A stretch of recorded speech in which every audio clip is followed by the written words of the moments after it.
Greetings, folks.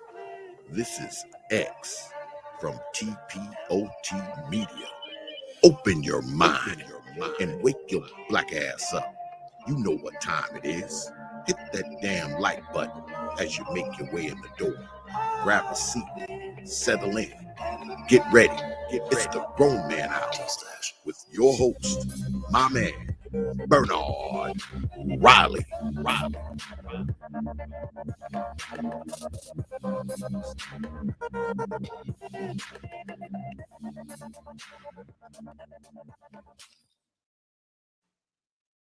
Something special happened today. I got green lights all the way, with no big red sign to stop me, no traffic jam delay. See, I was driving over the moon in my big hot air balloon, high into the darkness. I hope I get there soon. There's so many things to do, so many people I need to talk to, and they've all been waiting for me. Well, I gotta make it through. Something special happened today. I got green lights all the way, with no big red sign to stop me, no traffic jam delay. Thank my stars forever be green. You have no idea what it means. No, to a man who's always traveling, who's seen the things that I've seen.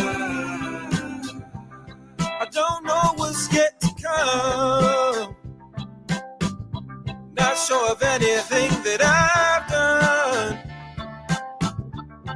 really makes that much a difference. Well, I hope it has for some. Something special happened today.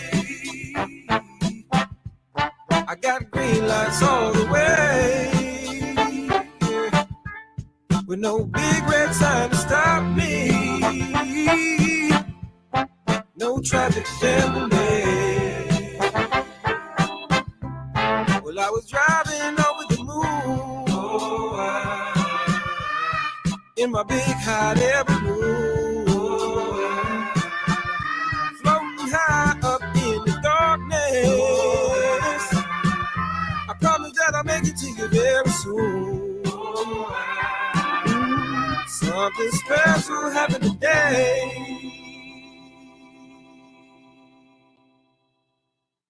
What's going on? What's up? Gotta get the mic right.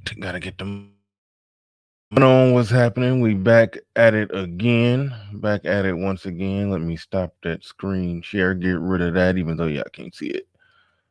And double check right there. Make sure that I'm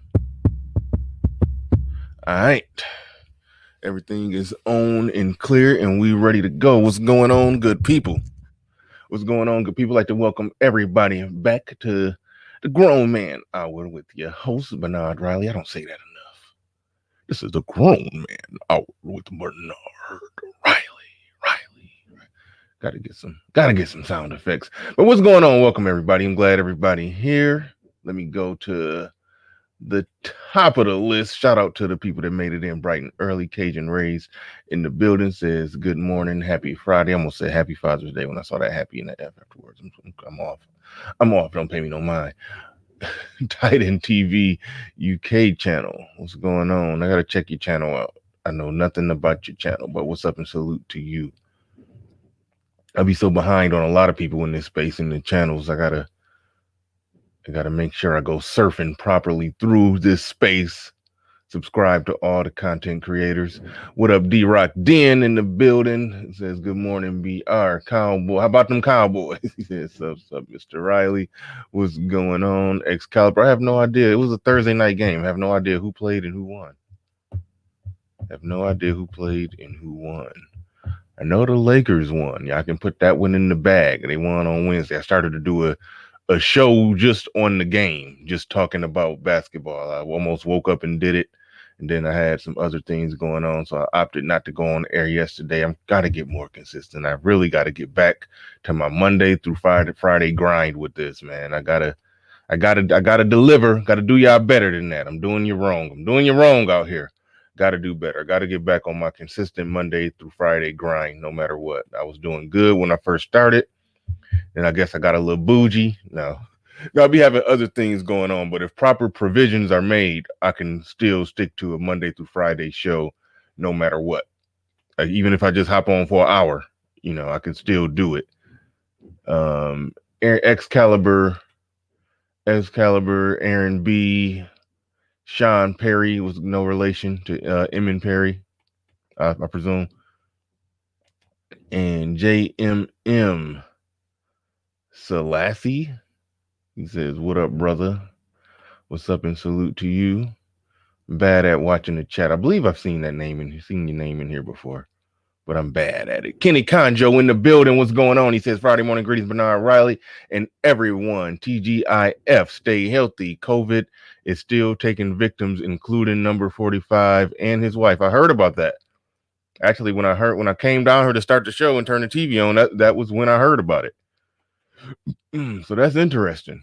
Is that interesting? I wonder if they just got it. Because there's some people that I understand, they get it and they got it, but they don't really feel no different. But some people get it and they just, they can barely breathe for, 7 to 14 days. So I wonder how that's going. I really wonder how that's going. I gotta look into that. I found out about it when I was setting my show up. I saw a content creator had it in the title, and I was just like, oh shit. I just put a pin in it. Like, I'm not even touching it. I was in somewhere in the back of my mind. I shouldn't say in the back of my mind. I was hoping it wasn't true. I was hoping the content creator was just trolling. I was hoping that they was just trolling, but that don't appear to be the case. Cowboy Nation in the building. What's going on? Jesse in the building. What's going on? Colvina Man in the building. What's going on? What's up? Salute. Yeah, I see Ty City down there with some fuckery. He's Blaze Ba. Says, what up, Bernard and Ty City? Like, our women. Yes, our women. You better claim them, God damn it. Those are your women, Ty City. You are responsible and you're accountable for them in all of their actions. You. Specifically you. Those are your women, Ty City.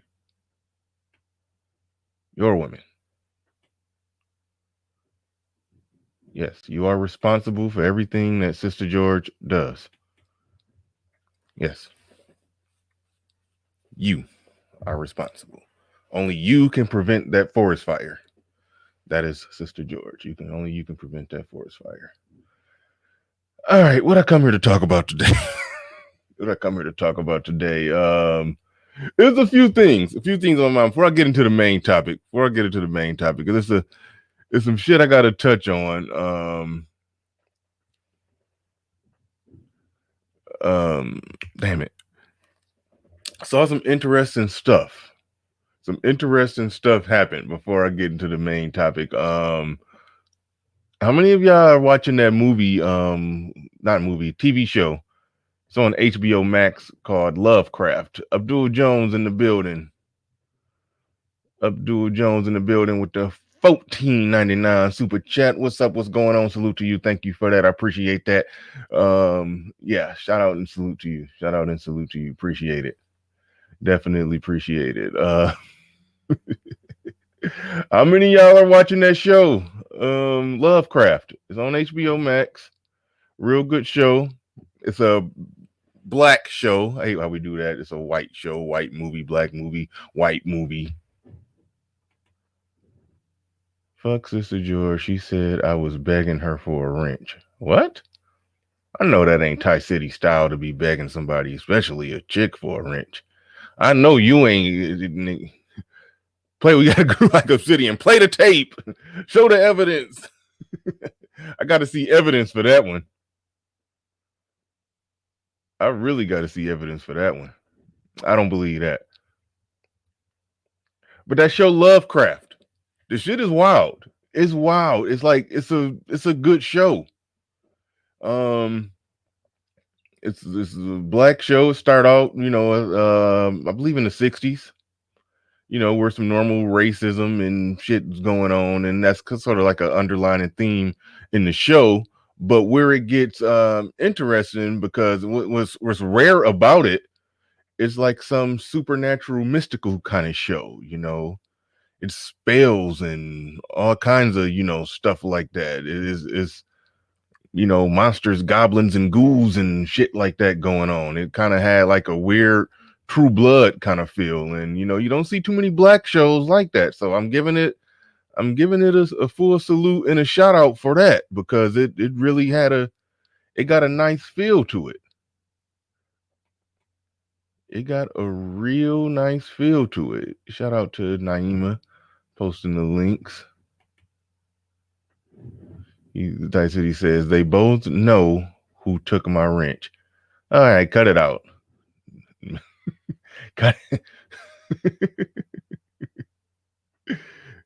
Cut it out. Cut it out. Yeah, having wrench wars over there. I be taking Sister George wrench all the time. She been behaving. That's the only reason she got a wrench over here still. She used to get a wrench and then lose it in a week. And then I'd take it for a week, then she go to clowning and lose it again. But she been behaving well for like a month and a half now. He says, I hope Sister George stay engaged forever. Yeah, I feel you on that. I feel you on that, man. He taking. Shout out to Curlin. He taking a bullet on behalf of all. He taking a bullet for all of mankind. He taking a bullet for us. Please, just occupy her, please. Just damn. He taking a bullet for us all. Shout out to Curlin. All right.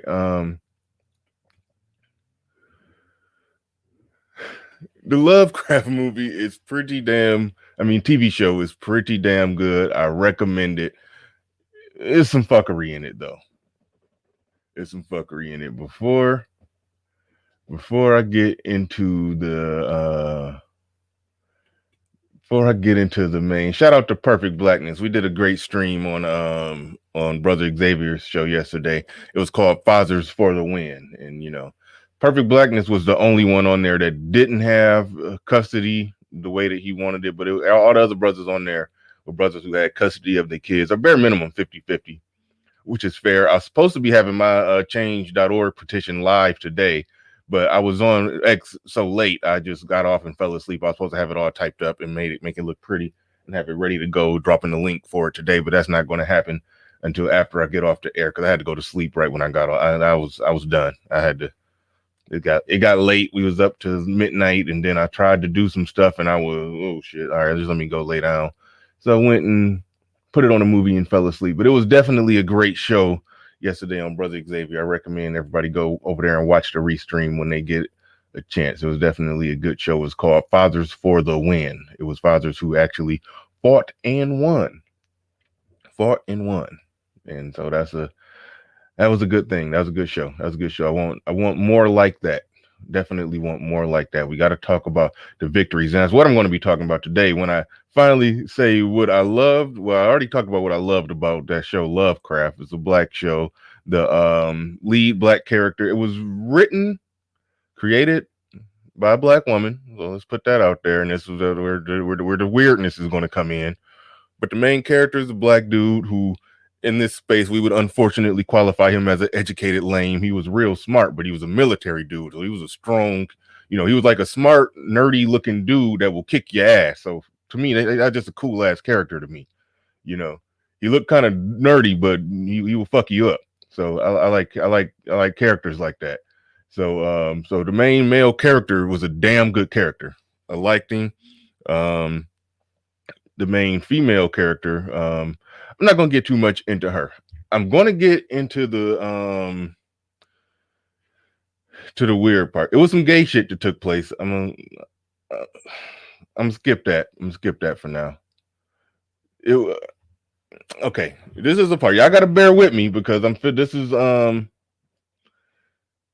I'm about to explain is hard to explain.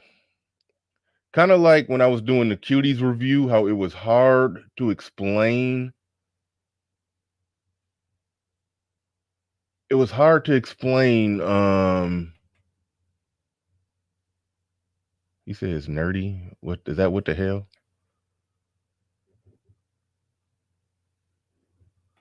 Somebody says, what is this show? It's called Lovecraft. It's on HBO Max.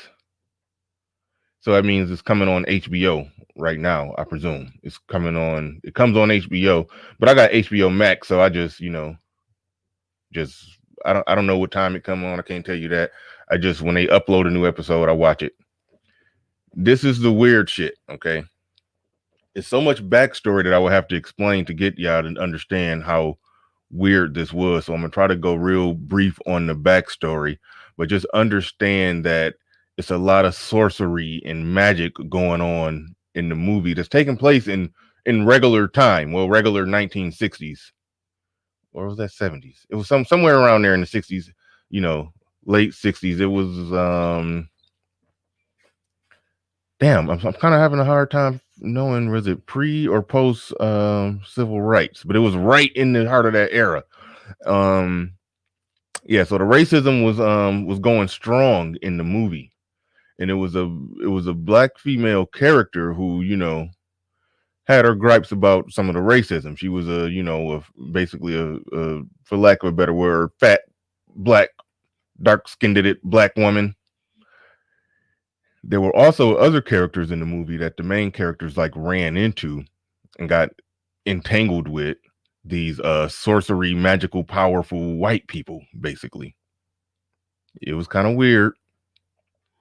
But one of the man, I know damn. Can y'all hear that? Hold on real quick.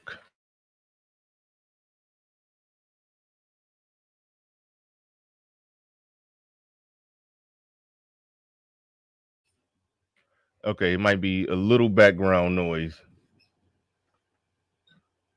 Might be a little background noise. You said Angel Mama.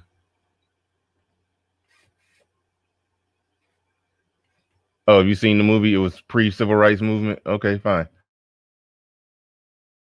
50s ish, early 60s. I'm not 100% sure, but that part that's neither here nor there. I think it may, okay, but that let's not worry about that. One of the main characters, he was I think going back to slavery, he had some type of ancestry in him where he was one of the heirs to some little group of white people that had some kind of little sorcery magical powers or whatever. And the guy, his actual dad, his black biological dad, he knew something about the whole little powers. Like they knew something about all this mysticism and shit. They knew about it. They didn't know how much they was connected to it. They ended up tracing it down, and they ended up at some mansion with some white people. I shouldn't just say with some white people, because these white people was into some weird, crazy sorcery, magic, casting spell shit. Okay. So just know that that's where those white people, they came from. Okay. One of the main white guys who was into all the sorcery, he had went up to a black woman, one of the black characters, and this was after they was done with their entanglement with them. He went and found one of them, walked up to her. She didn't know who he was, though. He had told her, I can change your life. And she was like, you ain't the first white man who came to me talking about he can change my life. She's just talking that kind of shit. Like he's offering her some deal to make her a kept woman, or something like that. She's like, I didn't had that offer before, like whatever. So she didn't really want to get down with it. This is where the weird shit came in. So he ended up, talking to her, and they ended up going back to her house or whatever. And remember when he was talking about changing her life and making her life better, and she was complaining about so much stuff. She was complaining about not being able to get this job at Marshall Fields. She was upset about this. Her sister was half white, and she felt like her sister had so many other, advantages and all kind of shit like that, so it was kind of that those undertones in there where the darker one felt some type of way, and some of it understandable, but some of it very contrived in the show or whatever. Check this out. This white man with all the sorcery magical powers and shit told her he could change her life. He went back to her place with her and he had sex with her. And keep in mind, this is he just has the look of just William Cartwright, just the clean, prototypical, just the stereotypical rich white guy that fell from heaven. That was just how he walked around. Now, check this out. This is what happened in the chronology of the movie. After he took her back to the place and he had sex with her, she went to sleep and she woke up the next morning white. Now, the reason that's relevant to a lot of the shit that, because we've talked about in this space how there's a lot of black women who feel like they get with a white man that's going to make them feel closer to whiteness. They're going to have an easier life. Everything is just going to be perfect for them. And it was just like the symbolism when we saw it, and keep in mind, this was written by a black woman. The symbolism in it is that this white man that she got with this white man, he gave her his white magical dick and she woke up the next morning white. It was just like what the fuck is going on? Now, in episodes later, as M. Stewart is giving away what I'm saying. Oh, damn, his name was William. M. Stewart is giving away what I'm saying. It did turn out to be a magic potion that he was having her drink, but they didn't show her drink that on the first time that she turned white. He basically just had sex with her and she woke up the next morning white, and then walked around and bumped into a little black teenage boy, and the cops came out of nowhere and started trying to beat up the boy. What did he do to you? What did this animal do to you? She was like, no, he didn't do anything. And so they just played on that to the point, but it was just like crazy. Like, are y'all seriously just gonna put that in the show that she have sex with a white man, she turns white, and then everything is great? I was like, whoa, they out here clowning in this damn show. I was like, they is seriously clowning. Actual factual in the building. He says, your latest interviews have been very interesting. As men, we have to observe, analyze, and theorize their behaviors as they affect the micro interactions and inform the sociological expressions to drive past or fix them. Very well said, actual factual. Appreciate that super chat. Appreciate it. And by the way, those of you here, most of you know already, but let me, where am I at? What am I doing? There's my Cash App scrolling across the screen there. Yeah, thank you for that. Thank you for that actual factual one. Those were very, very, very well said. Very well said words there.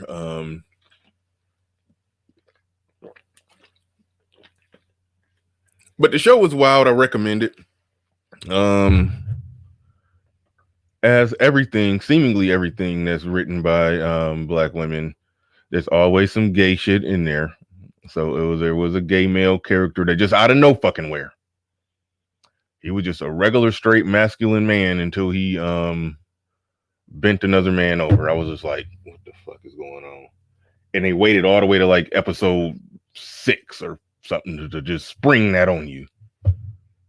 Make you connect with the character first, then surprise, surprise. It's like so there's that. There's that. But it's a good show. I was just wanted to do a little quick, not review on that, but just wanted to talk about the part that was like kind of cringy.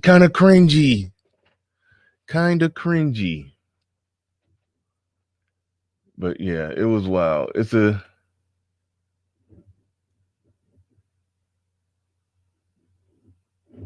This episode was based on The New Girl in the Office from 1960. Okay, you've done your research. Good. But yeah, that was a wild one. What was the main topic? I forgot already. Things we overlook. Okay. Something that's been going on lately. That I've been noticing, and it's kind of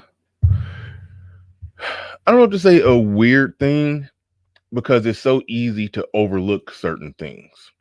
It's so easy to believe the hype, to believe the press, when it comes to things. And listen, I'm not the person who's going to sit here and say that Black women shouldn't uplift themselves. No, they definitely should definitely speak fluently about, the things that they're doing well. There's nothing wrong with that. It's when it gets weaponized against Black men. And it happens so much. One of the easy elementary ways of seeing that, because we just saw something pretty interesting with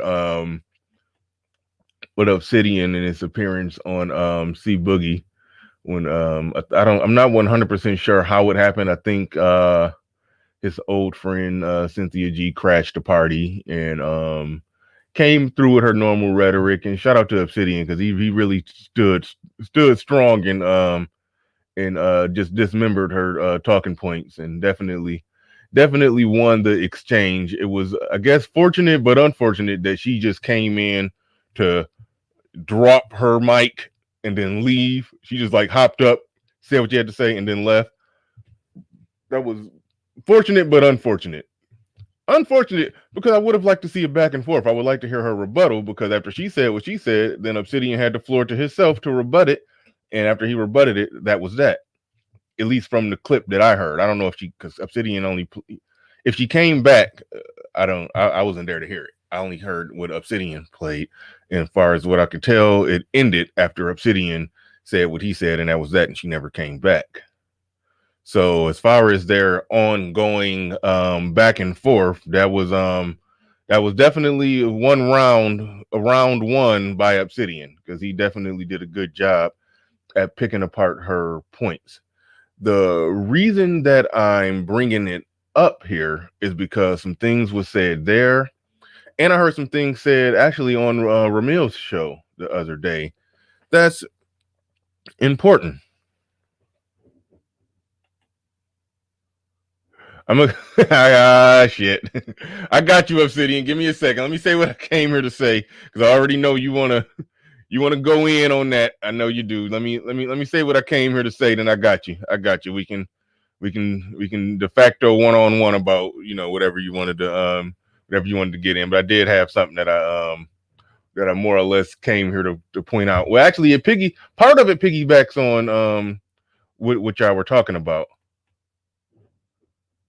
I'll not play, but I'll show the first part of it right here. Mm-hmm. There are certain things that are just so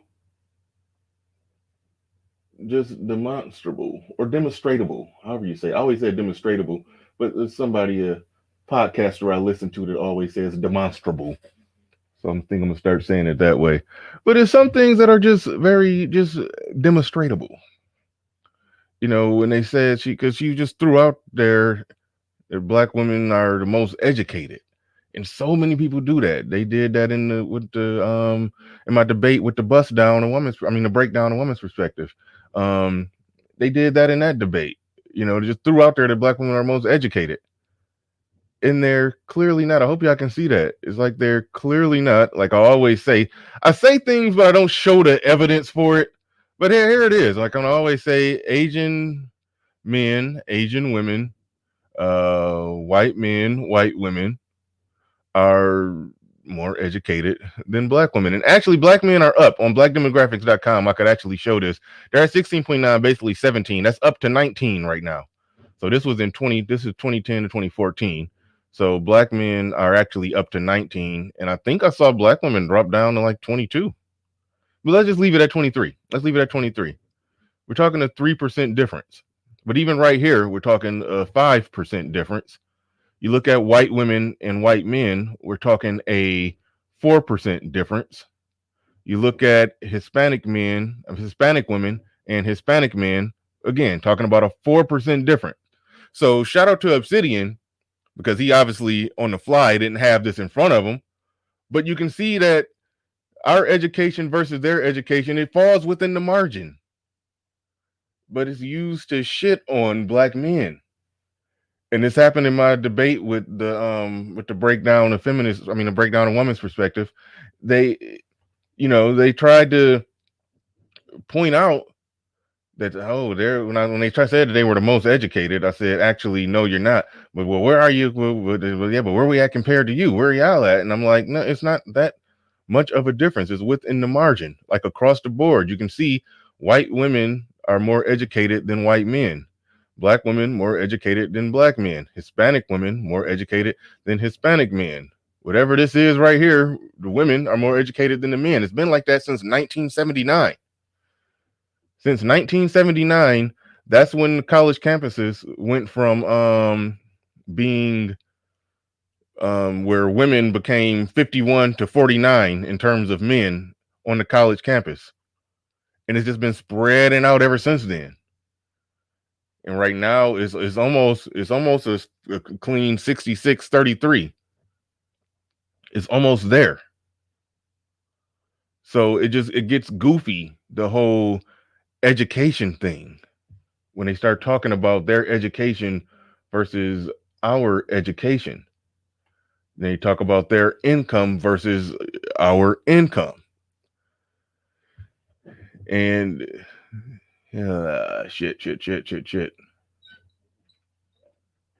I'll be a minute trying to pull that up. I didn't have that one ready to go, but I'll try to if I can quickly get it, because black demographics show it, but they don't show it side by side like I really want to present it. So give me a second.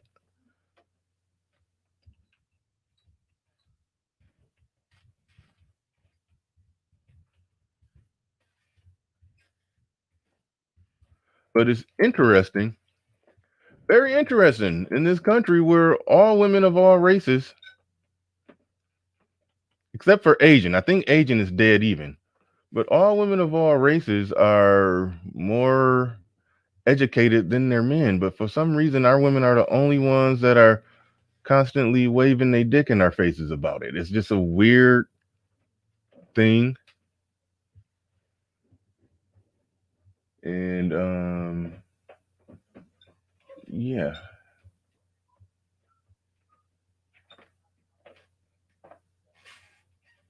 What the hell is going on here? See, I can't find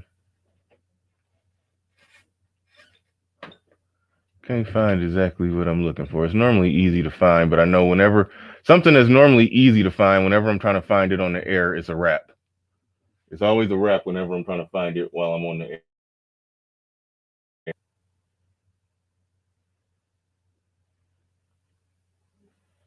So yeah, I can't find that exact. I don't know what's left to come. Oh shit!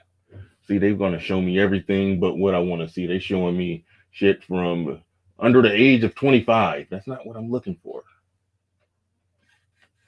Don't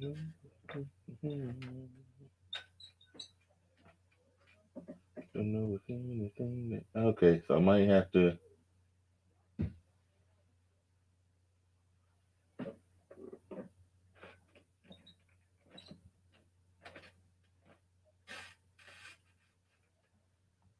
Well, this shows this. Okay, I found one that shows a rough example of it. We'll work with that one. We'll work with that one. Okay. We'll work with that one.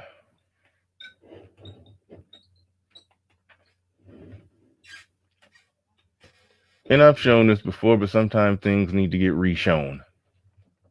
Because I be hearing men repeat the shit. So I'm like, damn, yeah, you niggas not have Google. This doesn't show it per year. This does not show it per year. And it have increased since then. And you can see that it's close with black men and black women. Hopefully y'all can see that. You can see that it's close with black men and black women. You know, I see 621 to 582 per week. But when you look at it annually, it comes out to the average black man making $40,000 a year, average black woman making $35,000 a year. But it just be triumphantly said, well, we're more educated and we make more money. It's like that shit like that just gets thrown out there. Now, do we got to do better? Yeah. I mean, we should, bare minimum, we should be making more than white women, I think. But we can see how we definitely beating out Hispanics and Latinos, and that goes back to one of the arguments where they try to say, well, black men aren't providing enough, and that's why black women don't respect or don't submit or don't do this or don't do that or blah blah blah blah blah blah blah. But look at what Hispanic and Latino women are dealing with. They're dealing with men that make less money than black men and less money than black women, for that matter. And that's when Concrete Rose said that they got more businesses. And I said, okay, if they employed every Hispanic or Latino person that they can only employ 8% of their people. And she said, oh, their businesses, they got businesses that aren't on the record. Well, in that case, we got the most businesses in. How many fucking black businesses are off the record? You're gonna count the off the record Hispanic pickle picking business as Hispanic men building. Okay, in that case, fucking Funky Finger Productions and Homeboy Records and shit gotta count. All the Nickelback Kings gotta count then. Just gonna smuggle in some bullshit. In this space, we tend to get bogged down in discussion as to the next course of action. Along with this, we are dealing with bad actors who seek to confuse and profit from us, returning to the shit emoji. That's okay. You threw me. No, good. Definitely good point. Definitely good point. But you threw me off with the shit emoji. Returning to the bullshit. Returning to the. I'm just gonna say this. That's what you said. Returning to the bullshit.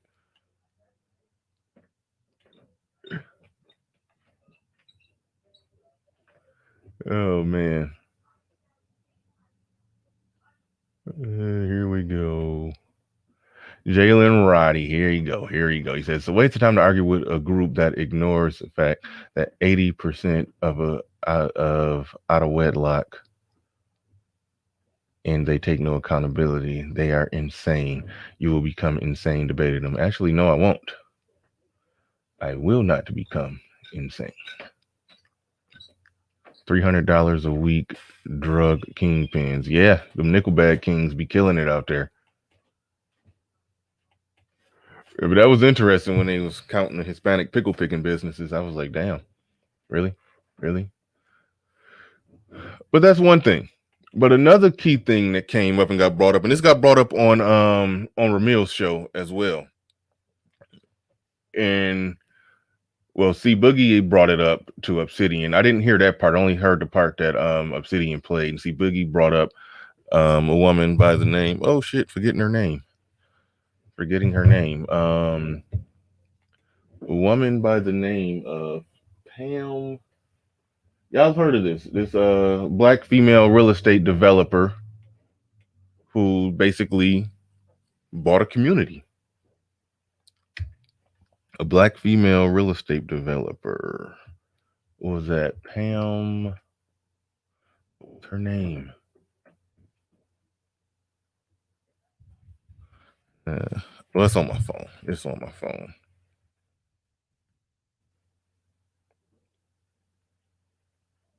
Because I was, yeah, Pam Brown.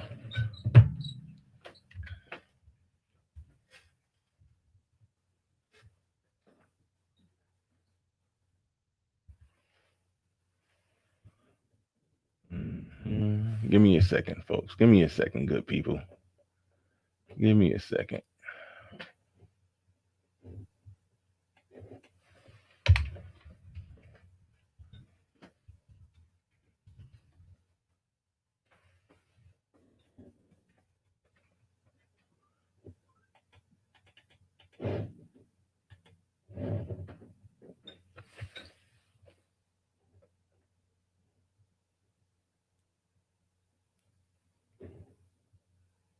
Okay, here we go. And keep in mind, this is a great story. This is a great story. I'm not knocking it one bit. I'm just pointing out something that we have to stop doing, or we have to educate ourselves on a thing or two. So give me a second. I am not trying to piss on the parade of a great story. This black woman did something great.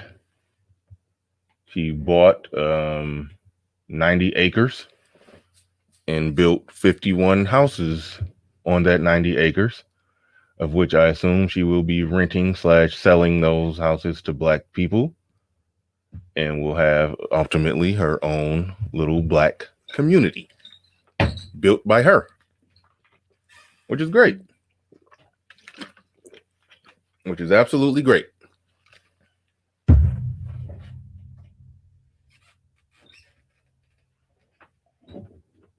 Pam Brown Courtney is a real estate developer, investor, and educator. She is also the only person I know that has built a 51 home subdivision from scratch. People buy lots of land all the time and put houses on it and rent the houses out to make money. Like, that's normal. It's exceptional, but it's normal for exceptional people who are exceptional when it comes to real estate. We have to know more about this amazing woman. And she is amazing. No ifs, ands, or buts about that.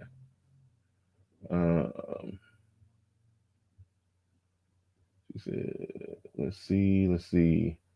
What inspired you to develop Covenant? Let me make sure y'all actually seeing what I'm seeing. Okay, y'all are. What inspired you to develop Covenant Cove community? I saw this amazing community in Little Rock, and I looked that Little Rock that looked similar to mine, in my opinion. It had the same kind of feel to it. It was cute and it was small. It was just a nice little community. So I went over there to the community to look around at some of the houses, and the people weren't friendly toward me. That's code talk. She's being professional here, but she's really saying it was some racist white people. I didn't want to live in a neighborhood where people weren't friendly, where people were racist and hated me because I was black. That's what she's talking about there. That's my RBR impression, if y'all didn't catch that. They hate us because we're black. Okay. He said, I didn't want to live in a neighborhood where people weren't friendly, so I went home and said, you know what? I can build my own community like that, and I'll be nice to other people, basically. And there won't be any racism because I'm black, they black, our mama's black. Okay. But that's good professionalism, though. Make sure she ain't trying to, put the race talk in there. But I think elsewhere she has, said it how she really felt it elsewhere. but right here she's speaking, professionally. And that's exactly where the idea came from. Now, the thing here is this, and that's her right there. And this is totally cool, man. This is awesome. This is amazing. We need more black people like her, no doubt. No ifs, ands, or buts. This is amazing shit. I love it. I love it. I'm careful. Okay, we're not doing that today. I was about to say something about her hair, but anyway, I just personally don't like that particular hairstyle. Never liked it, but that does not matter today. None of that matters today because what she did was great. Now, this was weaponized against black men in Cynthia G. Obsidian back and forth. Like black women are building communities and they're doing this and they're doing that to separate to basically to protect. She said to protect black men from racism. And I'm just curious in this community, if somebody breaks into somebody's house, y'all are calling 911, right? Are y'all gonna have a local sheriff, deputy dipshit walking around who y'all call? Okay, I shouldn't play like that. But no, I mean, I'm saying, is this going to be an on-staff guy in the community? No, they're going to be residents in the whatever city that this is in, and I'm assuming they're going to be under the same jurisdiction. So if some shit goes wrong, a crime is committed within this 51 house area, I'm quite sure the police will be called, and thus the same potential thing will be happening. The only thing is he don't got potentially racist white neighbors, which is great. If you think that white people are racist and you don't want to live next to them, that is amazing that she had, the money, the resources and everything it took to build a community and everything like that. And hopefully she rents out / say, I don't know what the plan is on that. I didn't look that deep into it, but she'll more than likely rent / sell to black folks, and it will be a nice little black community. It's actually lots of those.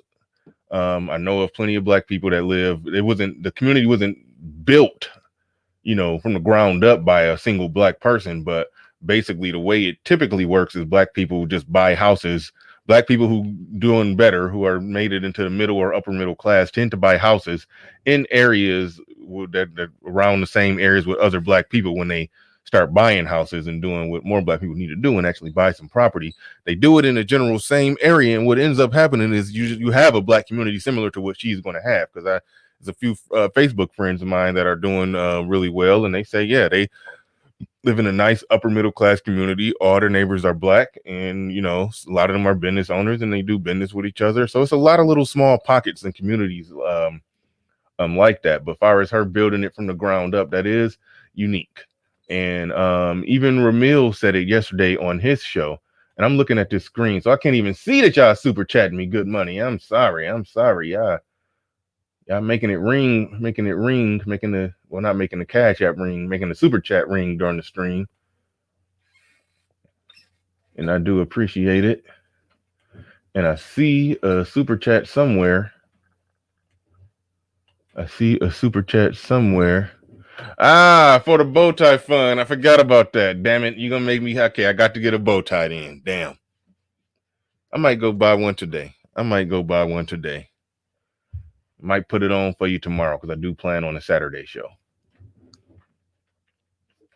But all right. Thank you very much for that super chat. I appreciate that. I appreciate everybody who's come through thus far on the super chat in. Appreciate all your brothers.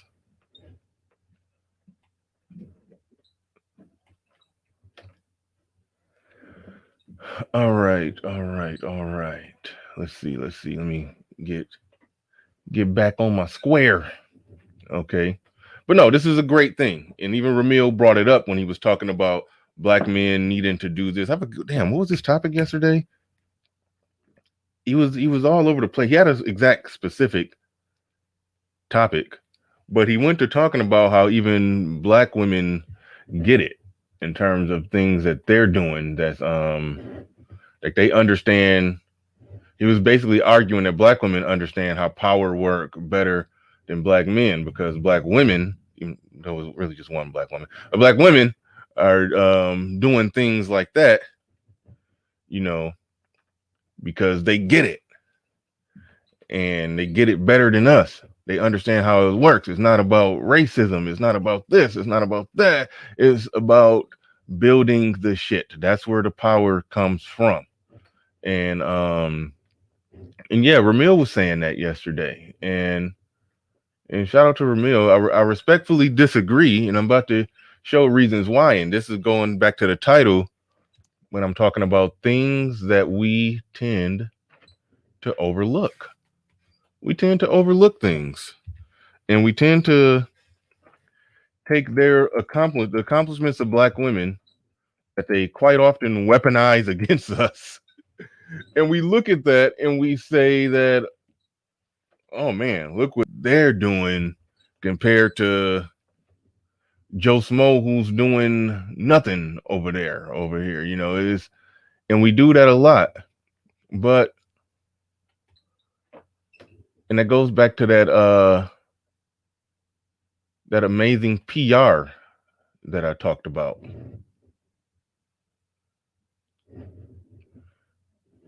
That amazing PR game that they got going on. Give me a second here. And our PR is lacking. Our PR is lacking, and I'm about to prove why. I'm about to show, not prove why, but I'm about to just show how bad it's lacking. Because what I'm about to show y'all, I know a lot of you probably don't know about.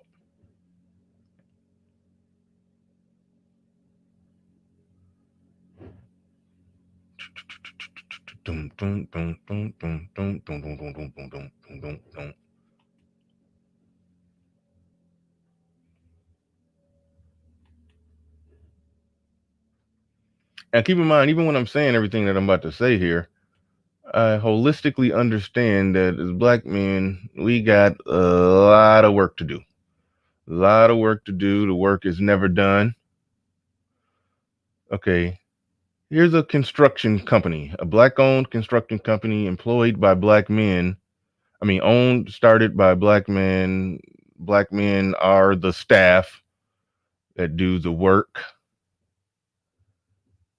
Revenues in 38 million. That's just one. Here's another one that apparently goes back a while back in the day. Don't know the exact. Okay, it looked like that was 1967. Powers and Sons, revenue 46 million, 67 people staff. Now keep in mind, she built 51 homes in that community. This company that's providing 67 jobs has $46 million in revenue. I think that's more or less a equal Black men understanding power and going out and grabbing it. But yet when we talk about it, Black men ain't doing shit. And then one Black woman does one thing and is weaponized against Black men. But it just took a real quick Google search to just find one situation where, see Powers and Sons is doing, I would say that's equal to what she's doing right there. Now, this one right here, is this the one or is it the... Oh no, it's C. Moody. I got to get back to C. Moody. Shout out to this one right here.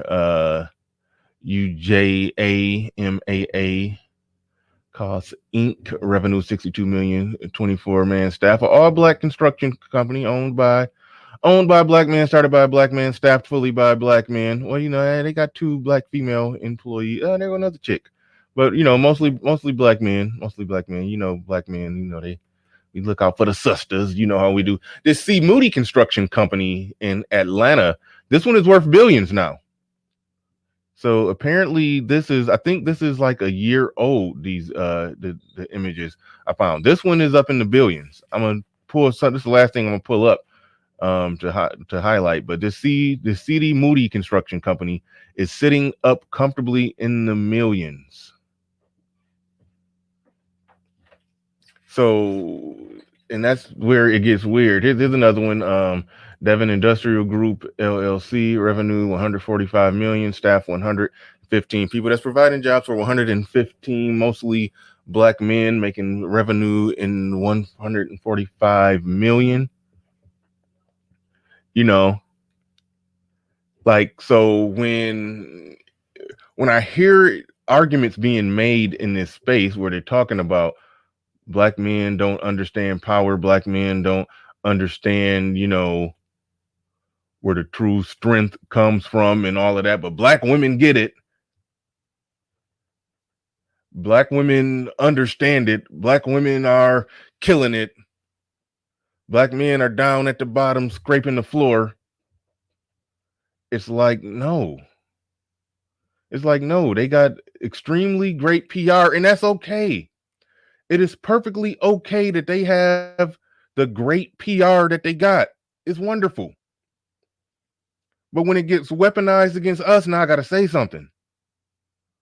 Y'all know I got some pro-blackness in me.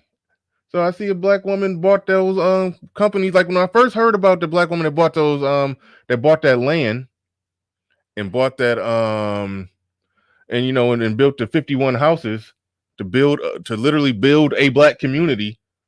I was like, yes, great, high five, that's awesome. And then I come online, like much later, like 6 months later after I'd knew about it. I come online much later, and then I'm hearing it being weaponized against black men in order to say we ain't shit. Like, whoa. But we buy into their PR. Even smart people who got their ear to the streets on this kind of shit will still buy into the PR and weaponize it against black men. And some people do it from a disingenuous place, but some people come from an actual genuine place when they doing it. An actual genuine place. But this is some serious hardcore ass kicking amount of building that's going on right here. Now there's still a lot more work to do. H.J. Russell and Company, those are brothers. H.J. Russell and Company, revenue 228 million, staff 163 people. This is the biggest one. Thorco's revenue 368 million, staff 175 people. And I just typed in black-owned construction companies. Like, Google searches are pretty damn easy.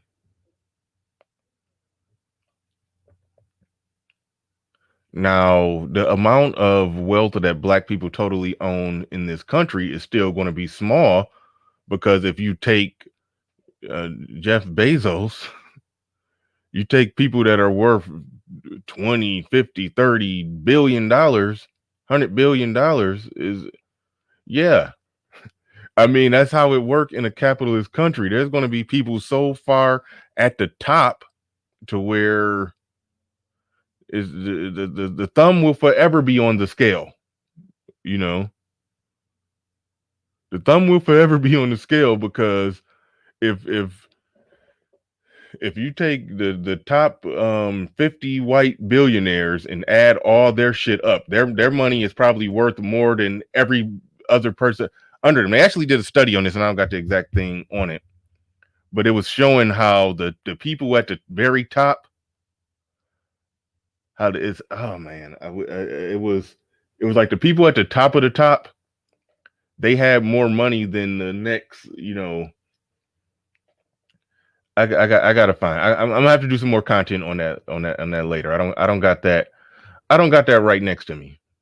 So I'm not even going to say it. But Netflix did a real good series on the wealth gap, and they explained it, and you can understand very easily where why the 99% movement, where the 99% movement came from, the Occupy Wall Street movement, where that came from. Because it's more or less like that. When you got billionaires at the top, you got people making hundreds of millions at the top, you're going to end up with just a lot of employees at the bottom. That's why I always point out the average white guy make 50K. And yes, they were occupying Wall Street because they weren't getting a big enough piece of that pie.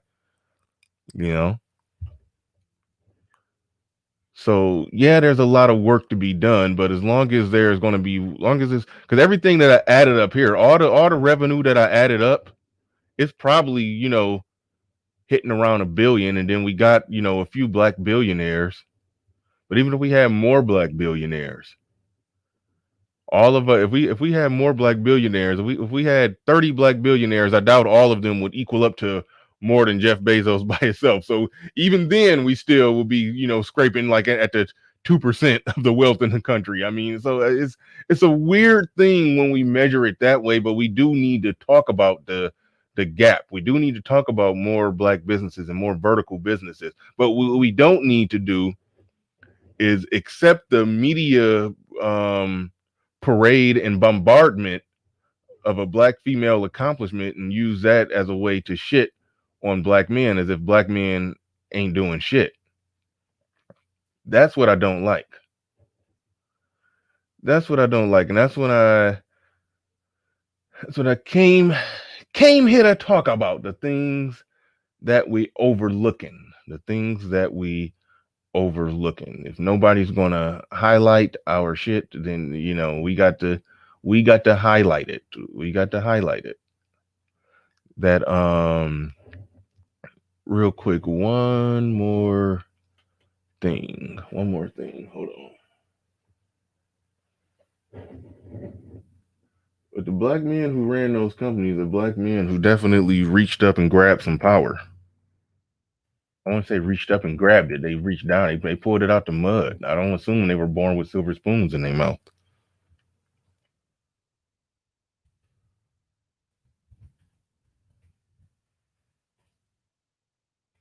Don't assume they were born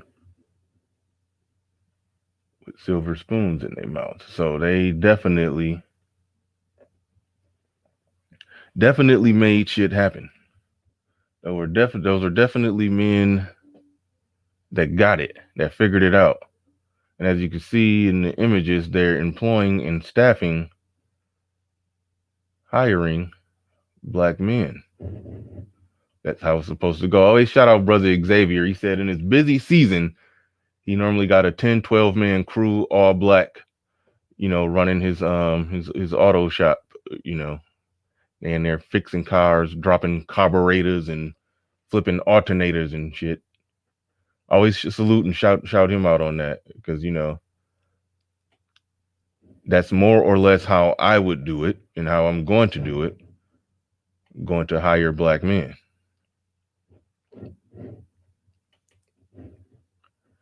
And that's what it's about.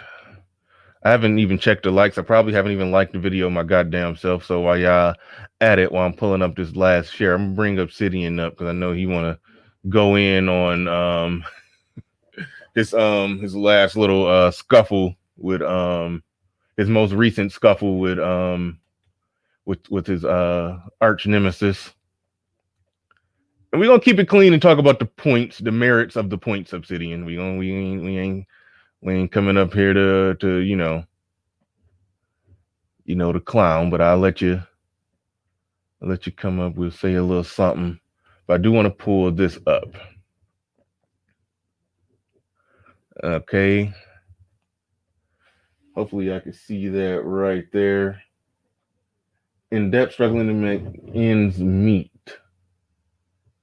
David Moody Jr. worked from his bedroom to create a $1 billion construction company. That was the third picture I showed you. The company is worth $3 billion. It don't quite say that here.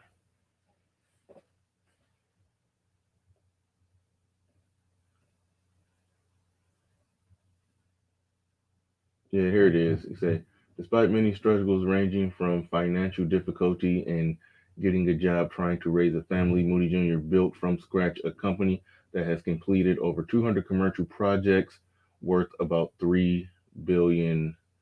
I wonder, are they saying those projects are worth $3 billion, or is the company worth,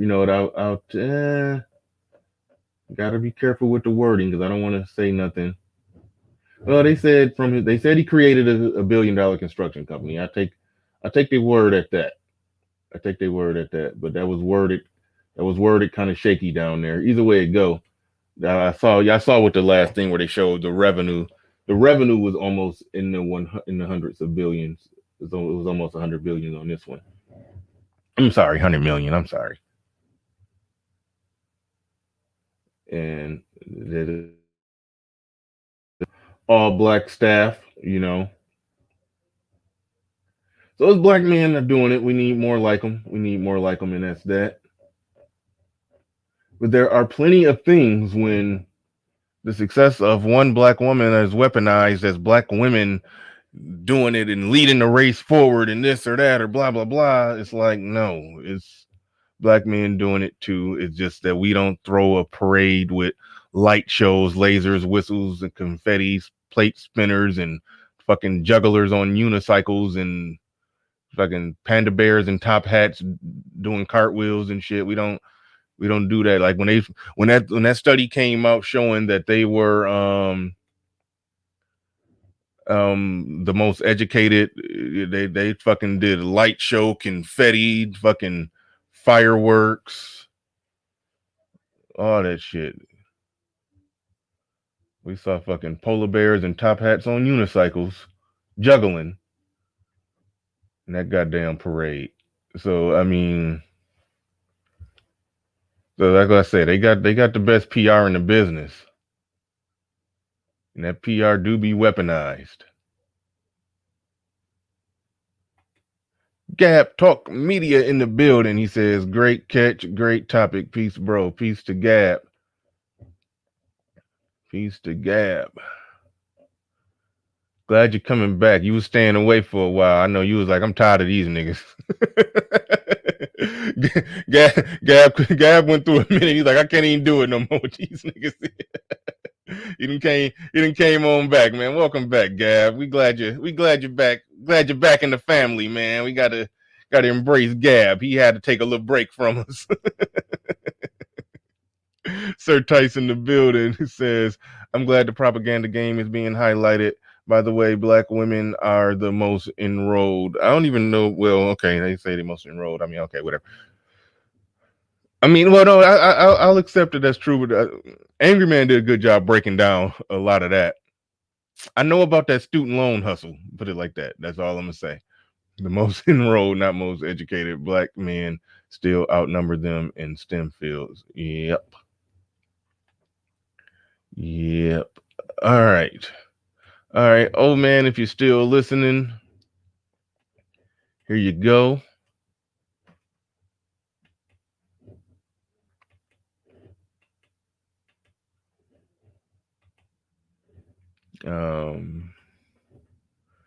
Dropping it on down for you, old man. Assuming that you're still there and ready to go.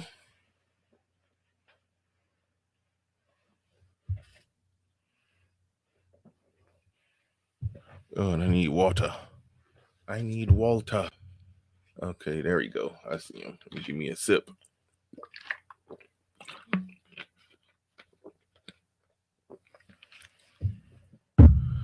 Oh, man. Somebody just sent a Cash App. Let me check this out before I bring up Obsidian. I think, ain't that Big J Triple X that call Obsidian?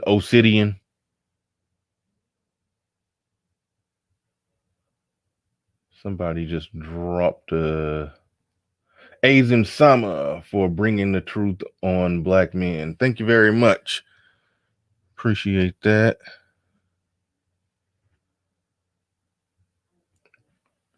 Appreciate it. I think there's another one that's missing too. Unless that was from somewhere else. I'm not 100% sure. All right, we'll see. It'll pop up. Excuse me. Goddamn. All right. Oh man, what's going on? Hey, what's going on, Bernie? How you feeling? I'm feeling great. What's going on with what's on your mind? What's on your mind, old man? What's on your mind? Well, yeah, I mean, you mentioned my name in relation to Miss Cynthia G, and that kind of perked my ears. A number of people heard our exchange, And Yeah. Great, hold on, great job, by the way.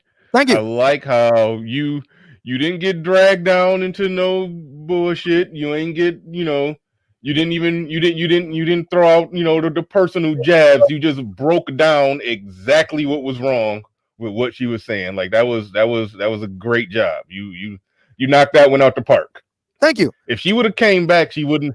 If she would have came back, the only thing she would have been able to do then is just go on a ranting, raging insult spree. Like you really you put her in the finger for a leg lock. That was good. That was good. So great job. Thank you. And I didn't plan for that to happen. C Boogie and I had actually gotten together to have a discussion about me in relation to my own kind of development and evolution, and what that says against the larger backdrop of Black men in our time today. So the irony of the conversation was we were talking about the very things that Cynthia G has been on the stump about for at least the past 2 years.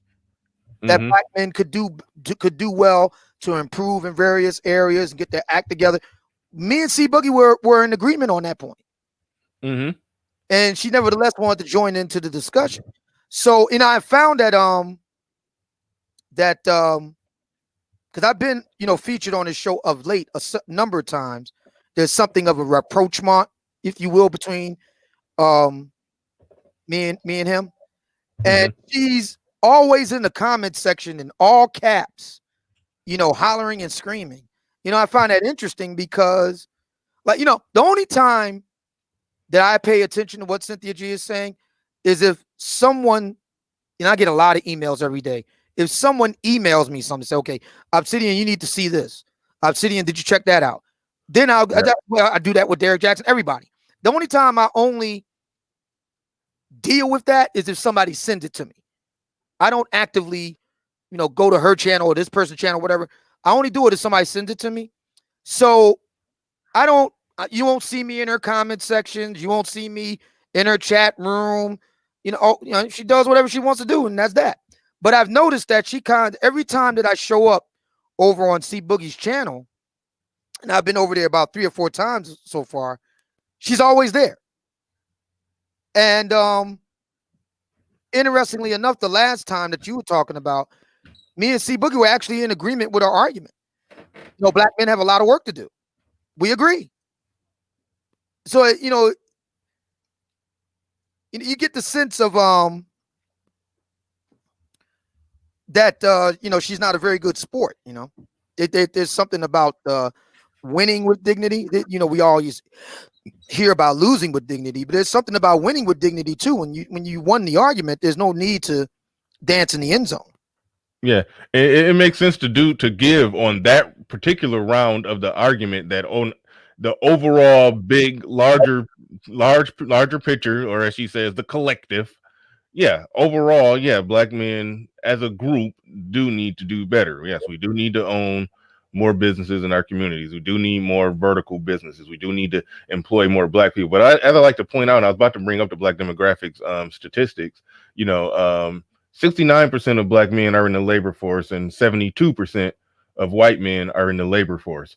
So even if the scale was tipped even more, if we got that up to 72%, I talk about the 40,000 versus 50,000 gap. If that got up to 50,000, would that really stop her from bitching? Would that really stop Black women from doing any of the bitching that they doing? $10,000 in a 3% increase in the labor force. Very, very good point. Very good. And that goes back to what I was saying about, the main imbalance is up there in the top 1%ers. They got so many billionaires that's sitting on anywhere from 100 to 50 to 30 billion dollars. Is that's going to tip the scale. But fortunately, the Jeff Bezos of the world are hiring all people. If they only hired white people, then it would be catastrophic. But yeah, it's some uber successful billionaires that can move and shake on a lot of things, and a lot of them are white. Now, if we have more Black people in that position, here's the problem. The thing about it is I want to take this back to your recent debate in which you did a masterful job. There's a mutual admiration society going on here today. You did a masterful job in your defense. It was basically 2-on-1. You going up against the breakdown crew. And they made very similar points to Cynthia. That is to say, the reason why we're not getting in line is because black men as a collective don't do this. And you often said, and I think you make a powerful point here, that often, and that goes in today's topic, the idea we keep overlooking about black women. I think you make a really good point, and I think everybody, black men and black women tuning in, need to really zero in on this point that you've made a number of times, including in that debate you had with Concrete Rose and Daniel George, is that the argument many black women like them will use is that the reason why black women aren't doing thus and so for black men is because this. And your argument is a good one. There are many black men who are confident, and black women just won't fall in line for them. If we're not willing to just deal with that fact, if we can't accept that there are, see, the argument that the Cynthia G's, and to a lesser degree, I'm not saying they're exactly the same, but to a lesser degree, the breakdown crew wants to give the impression of is that there's just not many, if any, competent black men around. So you got that side of the argument. Then you got the other side of the argument that you're talking about. Many black men overplay it and say, take your legitimate point and overplay it and say, black women just don't want to get in line no matter what. Both are true. There's truth on both sides. There are competent black men, and there are black women that are just willful and disagreeable no matter what. And the problem with this is this. As long as we keep the argument in the area of statistics and academia and discussing these large amorphous, and oftentimes, I mean, nobody knows this woman in Georgia. You don't know her, I don't know her, Cynthia doesn't know. I mean, come on. As long as we keep it that way, we can keep the spectacle. I notice black people, to be fair, this is more black women than black men because it's a fact that black women watch more TV than black men do. But what I have learned since finding that statistic out is that black men ain't far behind. We like the spectacle, and we use the spectacle as a diversion. So we talk a lot about black celebrities, talk about major happenings in the news, talk about this, talk about that. These are diversions to keep from having to deal with our own personal lives. And that's what Cynthia is masterful at that. And the reason why she can't get me, I got her number, is because every time she talks to me, I make it immediately personal. At the end of the day, the issue ain't what the collective of black men do. Because as I said in my debate with Cynthia, you only need one good brother. You only need one. You don't need a million of them. You need just one. Get with him and make your own community. You don't need that sister down in Georgia to buy 51 homes. Just make one home with a good brother. Just one. And if you can't find one good brother, maybe it says something about you than it does about black women, black men. Maybe it says something about you. And when I was discussing this, and she made the point, well, the reason why, and I knew she was going to do it, the reason why black women choose the most attractive of the ineffectual black men. Yep. And I said, okay, so why are you choosing any black men at all if they are all ineffectual? Your argument is, I'll take the cutest of the ineffectual. How does that make sense? When you're complaining about the very problems that you created and you're choosing a good-looking, ineffectual black guy.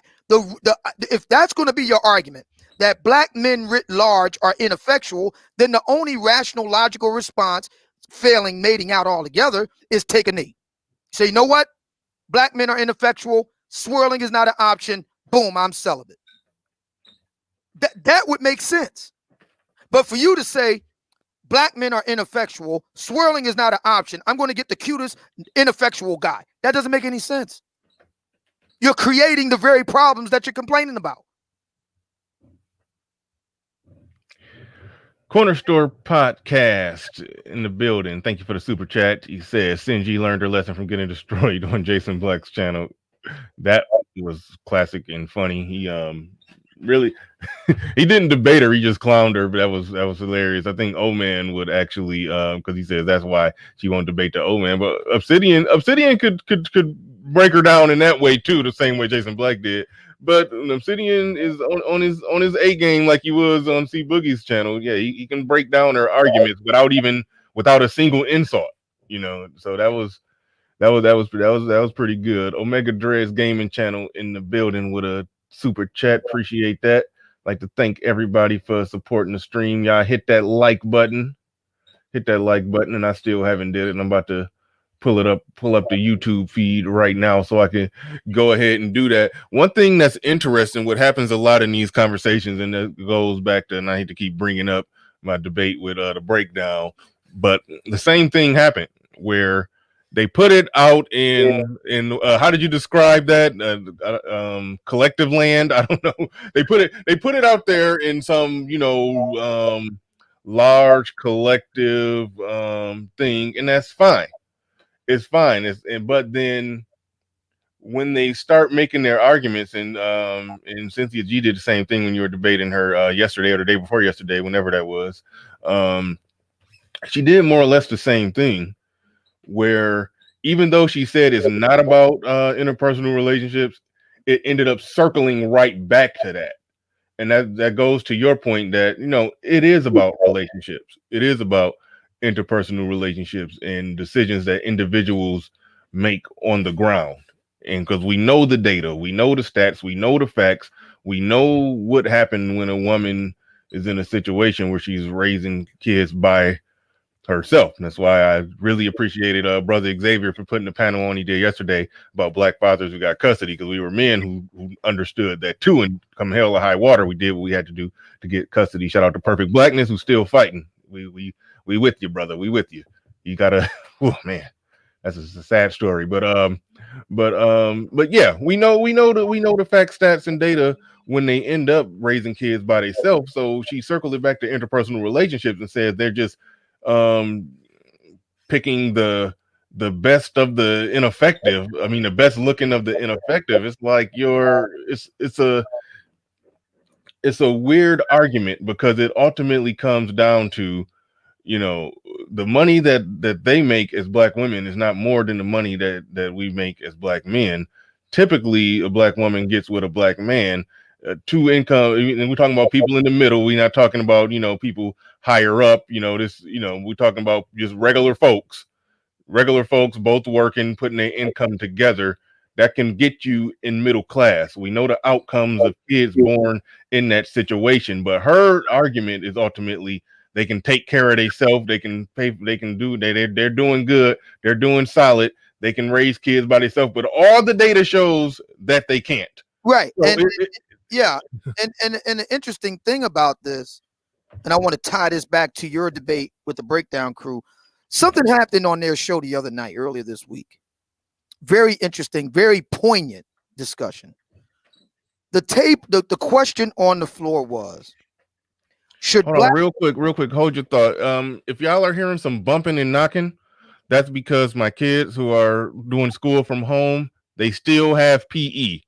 I don't know how that works. I'm down here, but he's I think they have, I don't know, got to do some jumping jacks or some push-ups or some up downs or jump squats or something. I don't know what the hell they doing up there, but one of them is doing his gym class online through Skype with the gym teacher. I don't know. So it will be some bumping and knocking, is what it is. And one of them got banned coming up, but hope I normally make.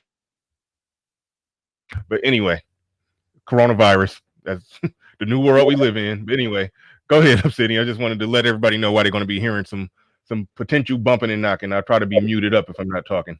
But Yeah. Go ahead, Obsidian. Yeah. So the question on the floor over on the breakdown show earlier this week was, should Black women be concerned about SYSBM? And the hostesses presented, social media postings and whatnot of young Black men. Now we're talking about under 21, essentially high school, freshman, college age Black men getting with non-Black and in particular white women. So there was a prom picture where there was like 10 couples or something like that, a dozen couples, all Black, young Black men, and all the prom dates were white women, white girls, and so forth. And what was really interesting was Concrete Rose relayed an incident that was, or anecdote that was I thought very telling and very poignant. She has a de facto stepson, okay, and he's 19, college student, got a good job, got a car, keeps his nose clean, stays out of trouble, good looking, according to Concrete Rose, good looking kid, but he's bookish and nerdy. He lives in his head. And Black women really don't vibe to that. But the non-Black girls, especially the white ones, thinks he's the bee's knees. And he and her have had conversations about this. And it really vexed her. Now, my thinking is this, bringing it back to Cynthia. What's this got to do with Cynthia G? So, Dr. Jordan Peterson, in his interview that made him a household name a few years ago, Kathy Newman over in the UK, she's grilling him. And she asks him at one fairly early on in the interview, and you can see this interview here on YouTube, that what do women have to do with getting men together? That isn't that men's job to get their own act together. And Dr. Jordan Peterson's response was masterful. He said, well, what kind of men do women want? Do you want an overgrown child? Or do you want someone that can contend with you, that can help you and contend with you and can help you? See, white people understand that. White people understand that there's a synergistic relationship between white men and white women. And the point that I'm going to get at is this. White women understand that there's a role that they play in the kind of men that they get. With Black women, and I'm using the anecdote I just relayed, Concrete Rose, using the situation with Cynthia G, I'm going to tie it together. See, in the minds of a lot of Black women, they feel that they have absolutely no role to play with the outcomes of the Black men that they get. That's completely independent of them, regardless of the fact that the majority of Black men today are raised by Black women solely. Regardless of the fact of all these other factors, in the minds of Black women have no role to play in any of that. And the reason why I'm saying that is because that way it always gives them plausible deniability. They can always say, it ain't my fault. And this is a major plank of Cynthia G's argument. Nothing is ever her fault. If the men are shitty in her life, it's because all Black men are shitty. It isn't because she chose shitty Black men. It isn't because, well, maybe there's something about her that's shitty that contributed to it. In the case of these younger Black men now, we're not talking about, weirdos on the internet that are middle-aged talking about they're going to step off on Black women. We're talking about young, under 21 Black men raised by Black women. They're leaving in droves. What role do Black women themselves play in that? You are the first archetype of a black woman in a black man's life. If he's not even bothering with black women, going making a beeline straight to Becky, what does that say about you? You raised him. You fed him. You clothed him for 18 years. What does it say about you? See, that discussion is never had, because in black women's minds, they're only the victims. That's the argument. They can never be accountable for anything that they actually do. They are not active participants, just passive victims. And if we're going to go and deal with things in that way, what kind of society are we going to have? White men and white women understand that they have a role to play in each other's lives. They understand that. Both of them do. But for black women, the argument is, and it's not made explicit, it's implicit. The argument is black men are responsible for what they do, and then they're also responsible for what black women do.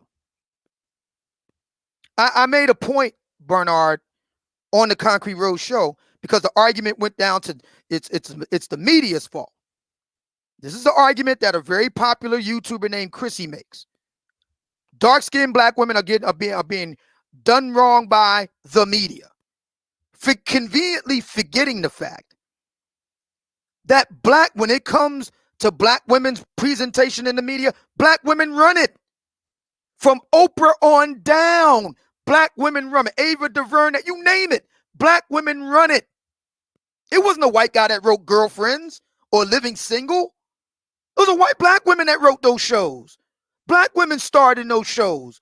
Black women directed those shows. Queen Sugar, Ava DuVernay, and Oprah Winfrey headed that up. And I made the point, Bernard, that Candace Bushnell, for those of you who don't know who she is, she's the brainchild behind Sex and the City. Hugely popular show in the 90s, early 2000s. Several movies. The titular character in the show, Carrie Bradshaw, apologizes to her good guy boyfriend Aiden for cheating on him with Mr. Big. And he says in an iconic scene, you can see it right here on YouTube, "You broke my heart." You can't even think of anything that comes close with all the shows, movies, web series, including Insecure, books, novels. Nothing comes close that features black women. And I specifically mentioned Insecure. That's one of the most recent examples. Lawrence was seen as a bad guy. End of. In black women's minds, they are accountable for nothing. They are the victims always. How are you supposed to build any? How are adult people in a 21st century world supposed to build anything with people like that? And again, I note the irony here. Me and C Boogie, of all people, rapprochement. We are agreeing. Black men need to step it up. Black men need to do better. And yet, that's still not good enough. For me, Bernie, the issue is this. In 2020, this is the final quarter of the year, coronavirus pandemic, second wave, all the rest of it. The conversation at this point, insofar as black women are concerned, is only this. Are you going to do what is required to win in this thing or not?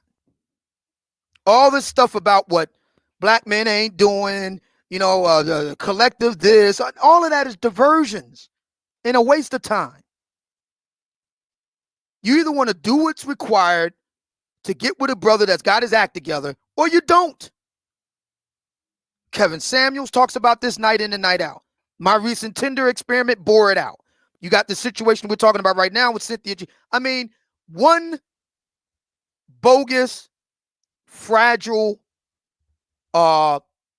talking point after another just falls like dominoes now. There's only one thing left here. Do black women want to do what's required to win or not? Bottom line, either they want to do it or they don't. By their own admission, their own sons are leaving the building. And unlike Gen Xers like you and me, or you're a late millennial, or older millennial rather, and a Gen Xer like me, they're not going to mess around with sisters. They're just going to leapfrog them straight to the Beckys and the Marisols and all the rest of it. Are they okay with that? Is that what they want?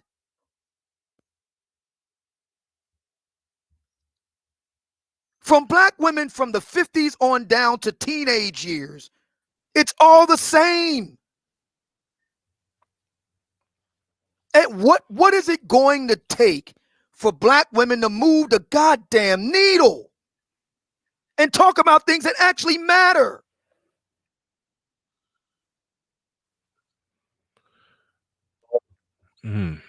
I hate to interrupt your flow, but I'm about to lose these super chats if I don't call them out right now. Mac the trucker in the building with a super chat. Appreciate that. Thank you very much. He says peace Bernard and Obsidian Melody says hit the like button on the way in. Thank you, Melody, for that super chat.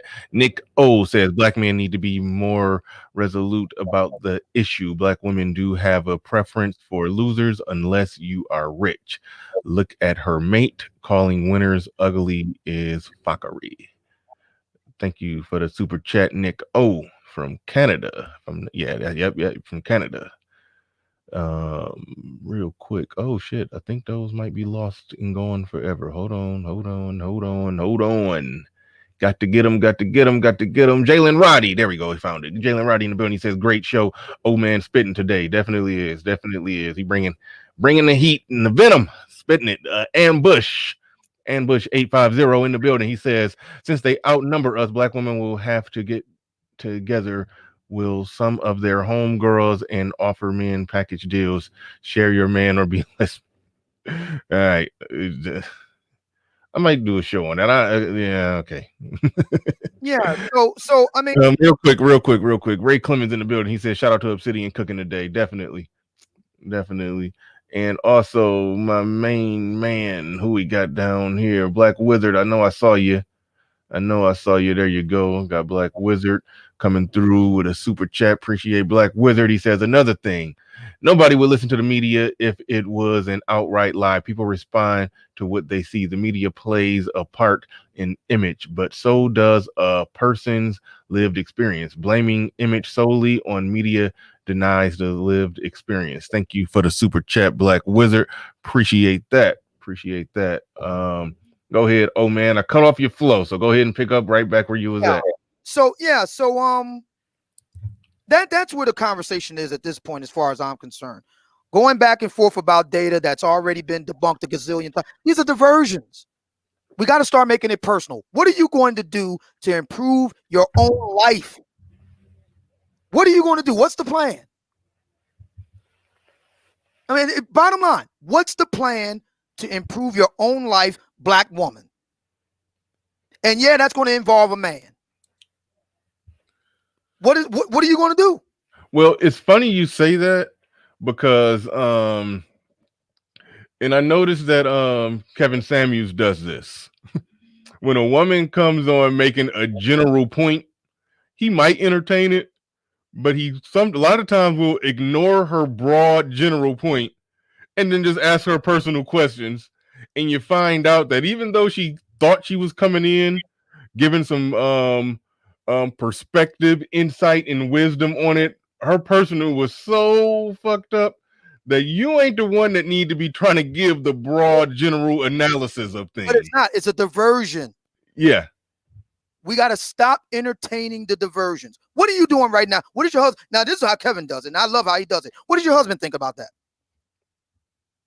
They do their spiel. He just sits there very calmly, and then when they get done, yeah. So, what does your husband think about that? No. Oh, you're not married. Oh, I'm shocked. Seems to me you need to be focused on what you need to do to get a husband. See, we have moved the needle. Wait, hold on. Wait. We gotta stop this. Okay. Big J, this is a good conversation we having, and it ain't about Obsidian's personal issues. All right. I don't mind. No, but I'm just saying that's a bullshit statement. But shout out to you for the super chat. I appreciate. I don't mind. Obsidian, you said Obsidian, are you a good man? If not, women isn't your real issue. Just saying, like that's just heckling. Oh no, I don't mind at all. Because it tells me that he doesn't have an argument. He doesn't have a rational argument against what I'm saying here. So I mean, for the record, yeah, I'm good. I'm good. If I was back out on the open market today or tomorrow, as I proved the other day with the Tinder experiment, I do just fine. Quite a few women think I'm good,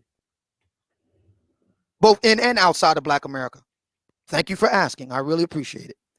But no, I mean, those are diversions. And as you rightly pointed out with Kevin, he does a masterful job at dealing with Black women's diversions.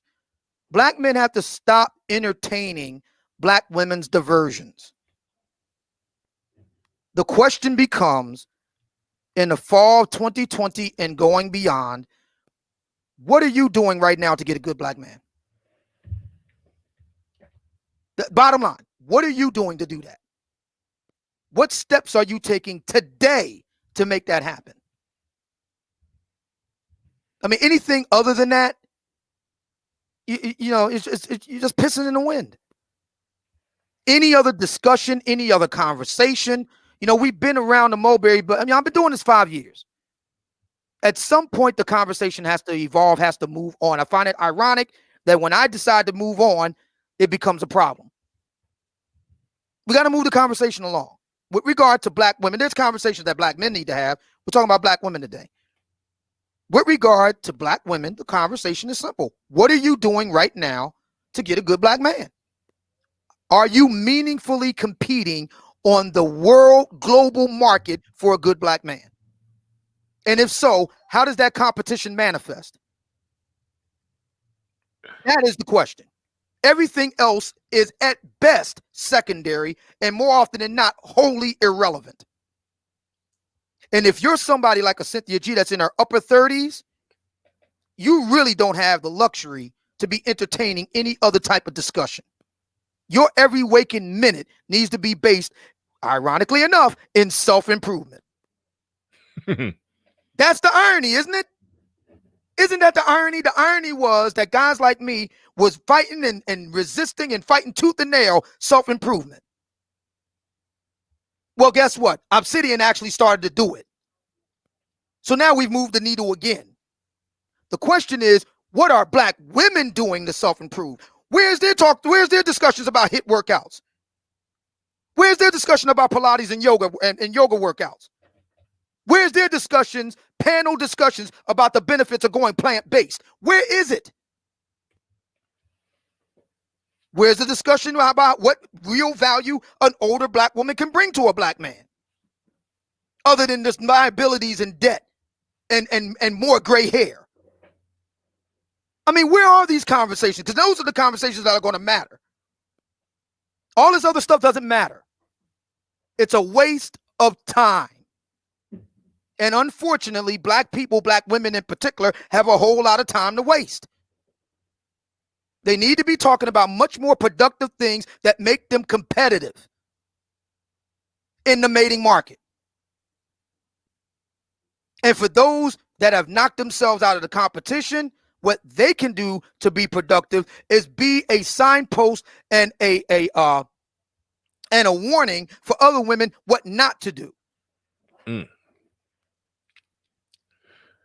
American Negro, he says Obsidian fried Cynthia G. And hey, American Negro, I like that. I like your little profile avatar picture right there where he's ripping off the American flag, like he's ripping it off like Superman with the African shirt underneath. Like you, I ain't one of the back to Africas. I ain't one of them, as David Carroll calls them, the back to Africas. I ain't one of them, but I do like the symbolism there. It's like he's taking off the American, ripping it off, becoming some African diaspora man, some stupid shit. All right. Anyway, yeah, it's like a little. I like the Superman reference, ripping off the America with the Africa underneath. It's pretty cool. It's pretty cool. Pretty cool. I ain't one of the back to Africas, but I do like to play on it though. I do like to play on it. That's creative. Yeah. Who else? Somebody came through with a super chat. I know I'm missing somebody. Or did I already? Oh, he says the Mac the Trucker. The Mac the Trucker says Obsidian versus the world. No, this ain't Obsidian versus the world. It tends to turn into that sometimes, but hopefully that ain't where we going. Hopefully that ain't where we going. Ed, you had something that you wanted to say real quick. I put the link in the chat just for you if you wanted to come up and add something. I think I heard you say you wanted the link dropped. At least I know for a fact I read that. So the link is in there if you want to come up and say something. Ed, David Johnson, he says, "Let's go." Shout out to David Johnson with the super chat. Appreciate that. A lot of y'all coming through today. I appreciate it. All right. Yeah, I see as Dane Christopher says right there, get them likes up, people. Says Cash App Bernard Riley, hit the like, support the channel. One thing that I'm about to be doing, I've already started. I meant to upload it before I got started today. I take highlight clips from the show because we do long shows and sometimes it's really good highlight clips. I'm taking highlight clips. I'm going to start putting those pre-recorded highlight clips on my other channel. So moderators, you don't got to do it today, but tomorrow be ready. I'm going to have y'all dropping the link to my other channel there because I'm going to post a series. When I get off here today, I'm going to post a series of highlight clips on other channel. So that way, a lot of people don't catch the whole thing or they just want to skip right to the good part. So you'll be able to go to the other channel and check that out. So that's coming down the pipeline. I already got a few highlight clips already set aside, ready to upload right now. So I'll be doing that when I get off the show today. But either way, good people, hit the like button. We got 423 people in here, 182 on the like. So make sure you hit the like button, subscribe if you haven't subscribed to this already. If you're not subscribed, make sure you subscribe. Make sure you bang the bell, or if you subscribed, bang that bell. So make sure you get the link every time that I come on the air. Shout out to Complex Design. He says I have a bunch that got 13 years. Okay, they talking about something else. Yeah. They talking about. Anyway, carry on, old man, carry on. Yeah, so that's really what it comes down to for me. I saw somebody in the chat room. The chat room moved kind of fast, but they were saying words to this effect that Cynthia G is always moving the goalposts. I agree with that, but you're going to run out of room eventually. I mean, it's not infinite. It's not. The football field is only 100 yards, man. At some point, the boxing ring is only so big. You're going to run out of room eventually, and I'm just very patient like that. And so, all roads lead back to her. If you're choosing ineffective guys, whose fault is that? If you're saying all black men are ineffective, don't choose anybody. Take a knee. That's what you do. You don't get anything. If the whole bucket of apples is rotten, then you don't get any apples today. You have the discipline to say, you know what? I'm not messing with any of them. So that seems like a discipline problem. That's not a somebody else's problem. That's an internal problem. You don't have the discipline not to mess with poison, rotten apples. Because you're the one that made the argument that the apples was rotten. I'm saying, why are you eating rotten apples? Well, I would argue that people who make arguments like that for whatever reason, they like the rotten apples. So they have to make the argument that that all the apples are rotten. So we're just picking the best of the rotten apples, the most shiniest red rotten apples. That's essentially what they're saying. Apples get sick by apples and complains about the apple. But they're all bad though. See, so that's the reason why I always got her number, because her logic is seriously flawed. If she was to take a knee, and we all know that didn't happen. If she was to take a knee, there would be nothing I could say. Her argument would have a logical consistency to it. It's okay, even though I disagree with it, but it has its own internal logic. Yeah. I could understand it, even though I disagree. But I could understand the argument because she took a knee. But where it falls apart is she makes the argument, then goes, gets the rotten apple that's so shiny, then complains about the apple being rotten. Right. I mean, that shows a serious lack of discipline, a lack of maturity. You know, in a lot of ways, Cynthia G acts like a child. I mean, she really does. She acts like a child. And again, it makes you wonder, if you're going to build something with somebody, you can't do it with children. If you're going to build a meaningful life with somebody, and this is true for both men and women, since we're talking about black women here, Cynthia G being kind of an avatar, you know, you can't build it with a child. You know, if you're going to be a successful businessman like yourself, Bernard, you can't afford, you already got children. Why would you want to add another one to the children you already have? And you're a successful businessman like yourself. Where's the upside in that? I mean, you know, and this is one thing a lot of black women need to understand, is that black men will put up with the bratty sister routine when you're young and hot. They'll put up with it for a while because you're young and hot and they want to get in that. But when you're like in your upper 30s, it gets old, man. Seriously, it really gets old. It gets old real quick. That works when you're 19, 20, 21. When you're 35, 40, 40, no. Just doesn't work. I mean, you bring way too many, liabilities to the table. And if you're a black businessman, the last thing you need on the ledger is another liability. And that's what you are. Bottom line. And it does seem like we have a lot of older black women who act like children. And not in a good way. So it's like, how are you supposed to build with somebody like that? Who acts that way? Who approaches the world that way? Who can take responsibility for nothing? How can they be entrusted with any responsibility? Come on.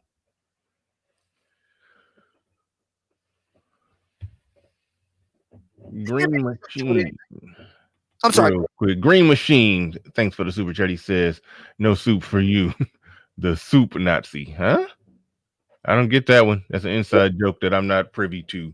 He says, "No soup for you." The soup Nazi. But thank you for the super chat. I appreciate that. Go ahead. No, I was just simply saying, I mean, how do you propose to build anything with somebody like that? So as far as I'm concerned, the conversation now needs to move forward. We got blackdemographics.com. We've been there. We've done all of this. There's only one question that's left, especially in light of what happened on Danielle George and Concrete Rose show the other night. I mean, they pretty much they steel manned the SYSBM argument like the SYSBM guys never could. Really? Yeah. I didn't see that. I'm shocked by that. They actually still man, because they're terrible at accurately depicting somebody else's argument before they argue against it. Yeah, like I said, Concrete Rose gave a very poignant vignette of a conversation. Well, actually, it was a series of conversations she's had with her stepson. Talk about that. What exactly was he saying? What you didn't? He's a nerdy kid, good-looking guy. The way she described him, I'm not saying he does look like this, but he reminded me, the way she talked about him, of Donald Glover. Mm-hmm. That's the image I got in my head. And sisters don't vibe to guys like that. They don't. I'm not saying it's wrong. I'm not saying black women don't have a right to be with whoever they want to be with. What I am saying is that there are consequences when you give up on your quirkiest, nerdiest, brightest guys. They go elsewhere and take their talent with them. Those are real world consequences. And again, we're back to the bad apple argument. You get with the shiny bad apple, eat it, get sick by it, then complain about the shiny bad apple. Simply put, black women have different mating priorities in men than other women do. They just do. Get out of there, Great Britain. He said he was on eat apples on they eat nuts. All right. And those priorities have real world, long-reaching consequences. It's not, we're so focused in the moment. But for women, a mating decision, a night can change her life forever. We can debate whether a night can change a man's life forever. That's debatable. But for women, it's not debatable. A night can change her life forever. So when you listen to black women complaining about the men, are they complaining about the Donnie Glovers of the world? No, they're not. They're complaining about a different type of black men. Well, duh, those different type of men lead to different types of results. And maybe if you chose differently, you have a different result.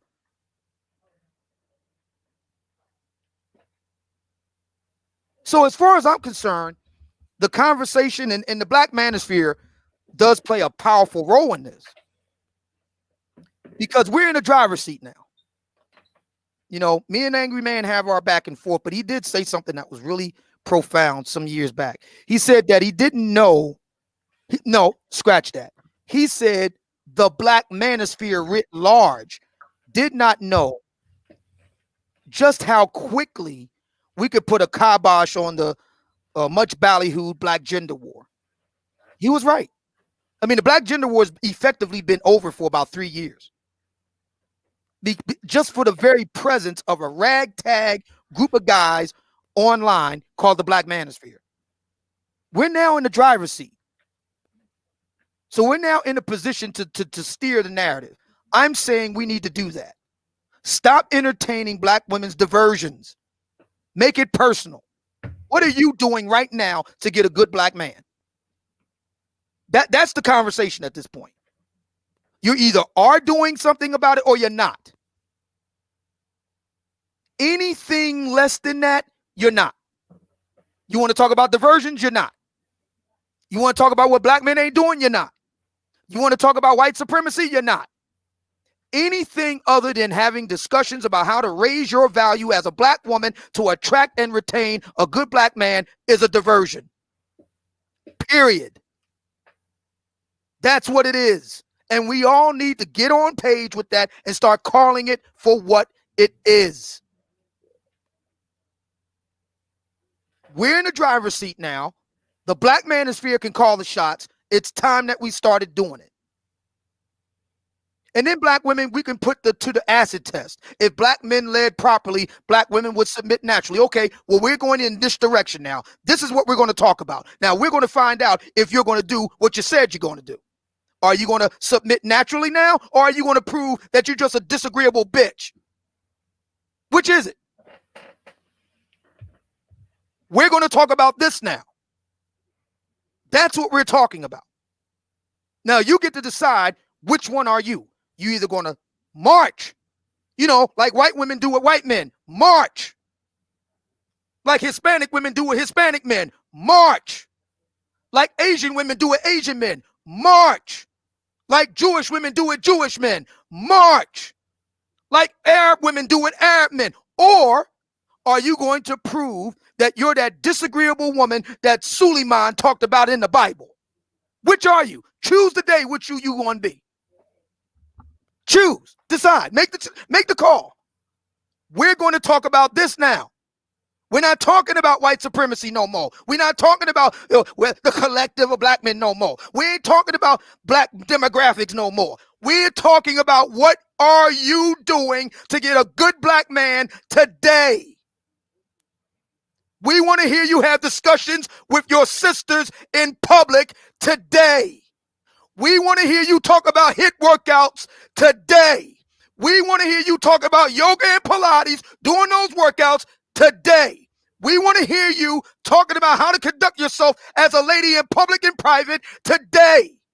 That's what we want to hear you talk about. Anything else, anything less is a diversion. And a diversion means you're doing nothing.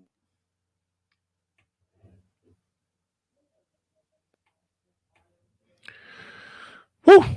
All right, Silent Lamont, thank you for that super chat. I appreciate that. You trolling with that super chat, but I do appreciate it. Says okay, I lost what it said, but thank you for that super chat, Silent. I appreciate that. Green Machine, he says, it's from Seinfeld season 7, episode 6. He's pretty damn good. If you know the season, you can name quote Seinfeld by season and episode. Goddamn.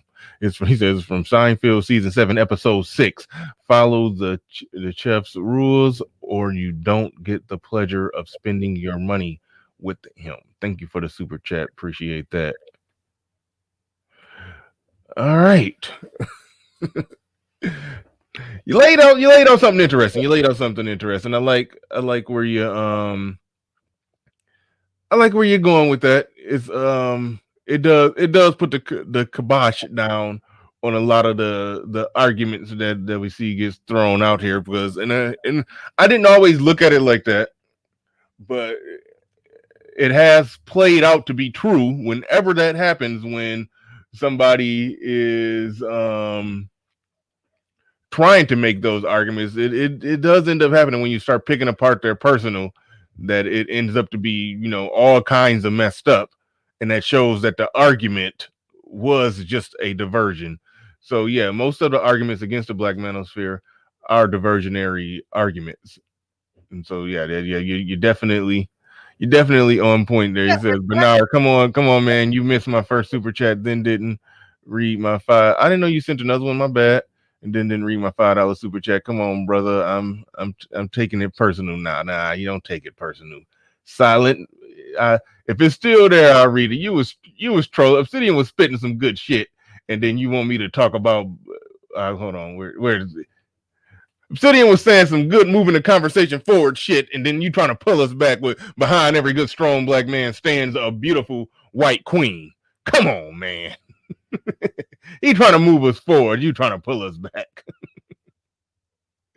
Get it together, Silent. Get it together. Hold on. Green Machine in the building. Oh, he'd already read that one. Now I'm trying to get back down here to my man Black Wizard.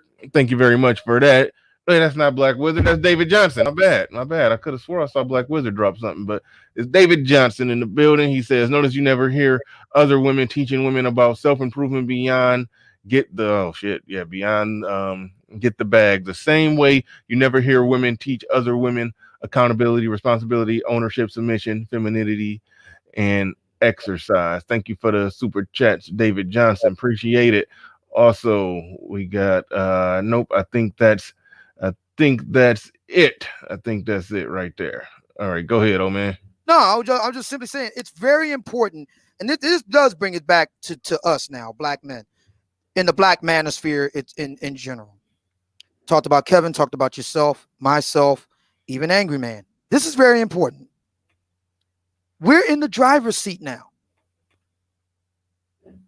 Black women no longer have the dominant narrative in the digital public square. It's a very different place than where it was back in the 90s or even 10 years ago. It's a very different place.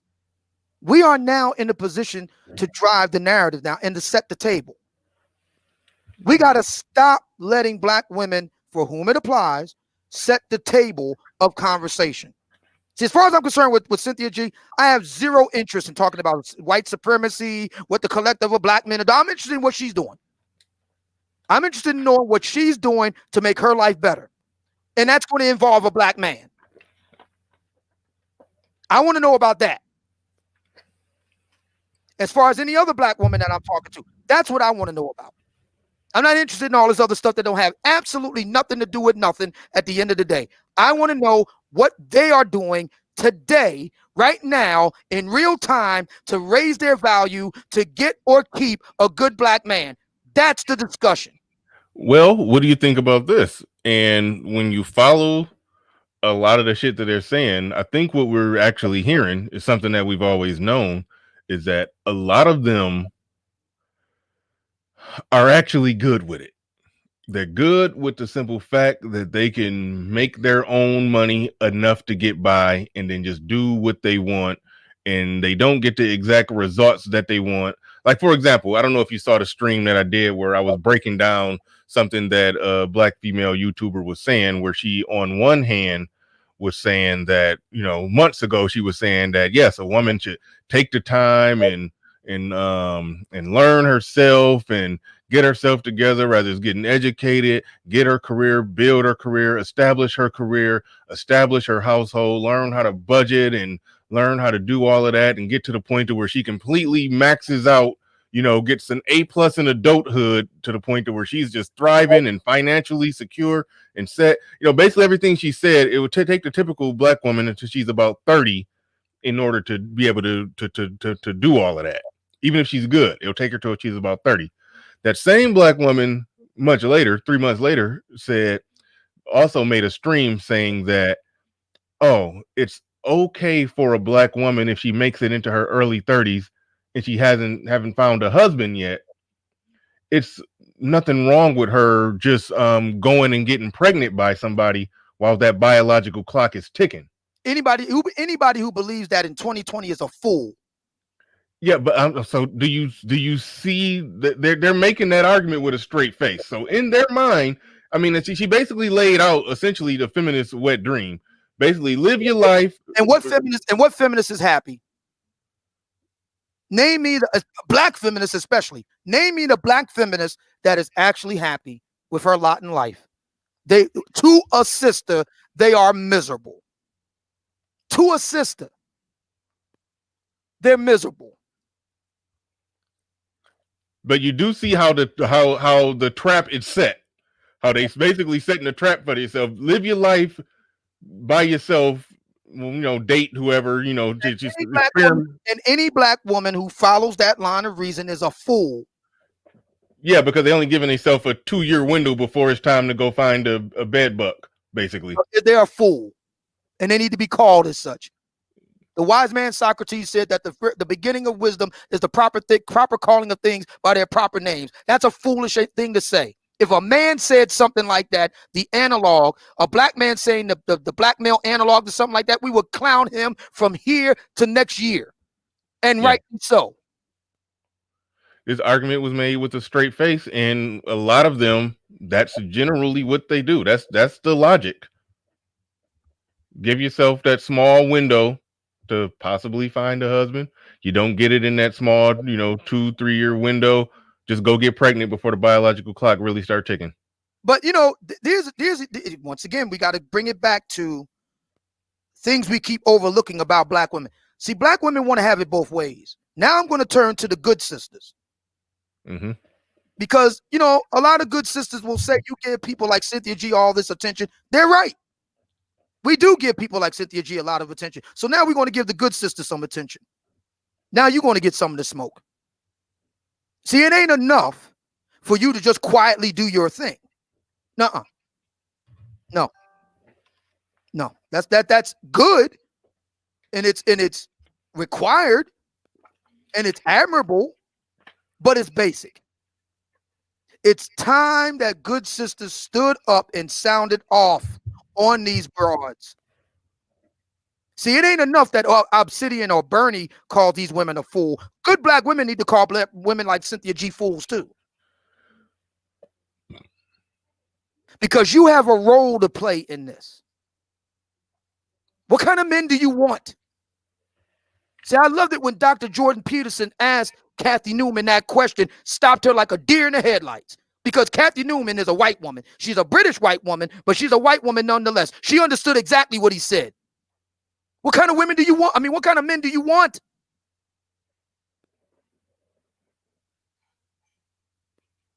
And if it's good enough for the white woman, ladies, because let's be honest now, all y'all sisters with the Miss Ann syndrome, if it's good enough for Miss Ann, it's good enough for you. What kind of men do you want?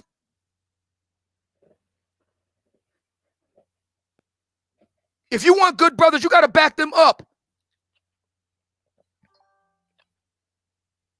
Let me say it again. If you want good brothers, you got to back them up. Publicly. With volume. Because God knows black women back up every other brother that ain't shit. It's time sisters start backing up the brothers that's worth a damn. And start putting these crazy sisters in the goddamn asylum where they belong.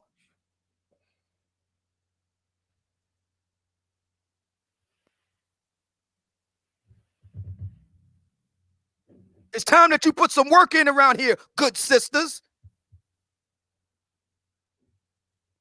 It's time that you put some work in.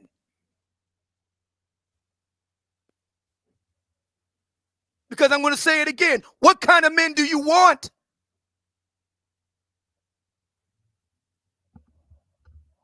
White women don't let the crazy feminists among them take over seize the parapet. They hurry up and slap that shit down. They are relegated to the fringe of society. Don't believe me? There's empirical evidence to bear it out. In the United States, among white women, less than 20% consider themselves feminists. Look it up. We all saw what happened 4 years ago, what white women did at the polls. We all saw it. How many black women at least consider themselves feminist? According to an article I read in the New York Times, the default setting of black women are feminists. 95% of black women vote for the Democrat Party as of 4 years ago.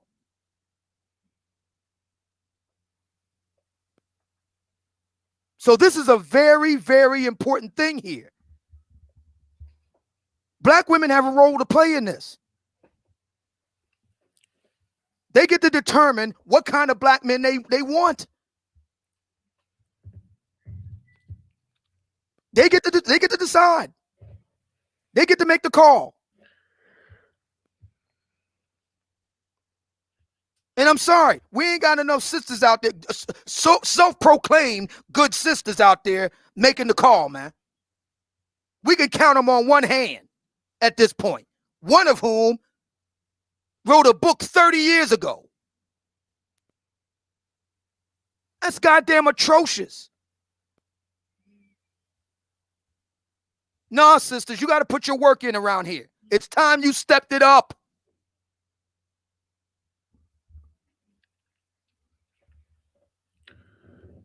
Green Machine says Toronto Burke, aka KRS2. Thanks for the super chat. Green Machine. All right, let's explore that, because there's been mixed reviews on that one as far as women being allies. Like, I can't think of a woman who's really doing what you're saying. We mentioned the last time we talked, we mentioned Nicole Michelle. She was taking a stab at it, and I think she went down get the bagville, and you know, people don't know what to make of her right now. I mean, I haven't listened in a while, so I don't know what's going on, but I know that get the bag, put a bad taste in everybody's mouth. Far as the women who may be doing what you're saying, some of them may have a large male audience, but they're not exactly talking to women. You see what I'm saying? So they got to figure out. Yeah, that's a problem that black women got to figure out. They got to figure out a way to get their ear. Mm-hmm. They can use their master's degrees and they can use their education and figure it out. Yeah. Just like we figured out how to build the black manosphere. We didn't go to black women talking about, can you help me build nothing?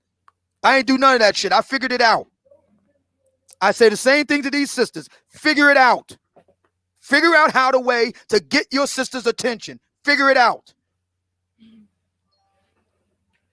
Because you do have a role to play in this. What kind of men do you want? And let me say it one more again with regard to current concrete roads. If you are raising a man boy in your house from the time he's a whelp to the time he's a grown-ass man and he looking at Becky, you have failed as a black woman. Period. You have failed.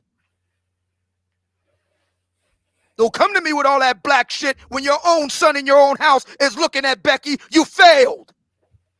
You have failed as a black woman. Fail, fail, and more fail.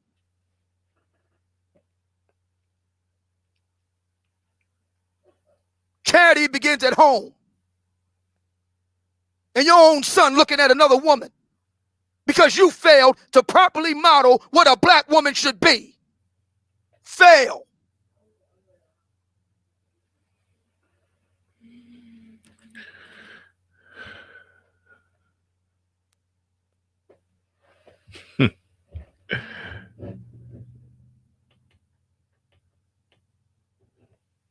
All right.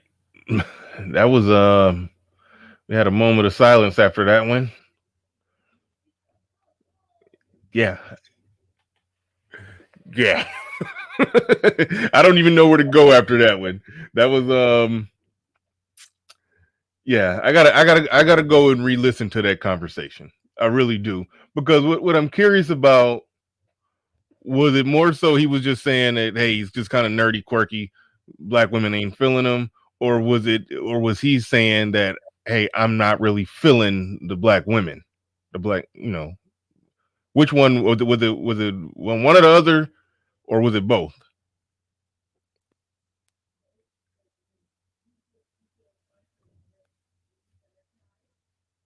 Obsidian. Oh, sorry, I went to go grab something to drink from the fridge. Repeat the question, please. Yeah, I didn't hear the stream when you're referring to Concrete Rose's stepson or son. I forgot which one it was, but get out of there, Ty City, talking about boot boot. Yeah, I didn't see the stream. Was it more so? I understand that it was part of it that he was saying that black women are not feeling him, rather he's a little quirky, brainy, That's Donald Glover type of kid. But did he mention that at all, that he wasn't feeling the black women? I don't get me to lying. Okay. I didn't have the complete transcript. Mm-hmm. But here's the bottom line. You cannot present yourself as Ungawa Black Power when your own son is looking at the front door. So this is what I'm talking about with these diversions. We don't need no Ungawa Black Power. Focus what's going on under your own roof. If your own son is looking at the front door and he's around you all the time. Now, if a black woman is in a situation like you, Bernard, where your boys live with you and then they want to go and look at the front door, okay, I can't be mad at her. I got to look at Bernard because it was on Bernard's watch. Especially if Bernard talking all this Ungawa Black Power shit, talking about if anybody in your family get with somebody else, you see him as a traitor and all this other nonsense. Yeah, well, I'm not talking that, but I understand. Exactly, but she does. So again, happened on your watch, sis. If you're looking at the front door, what does that say about you?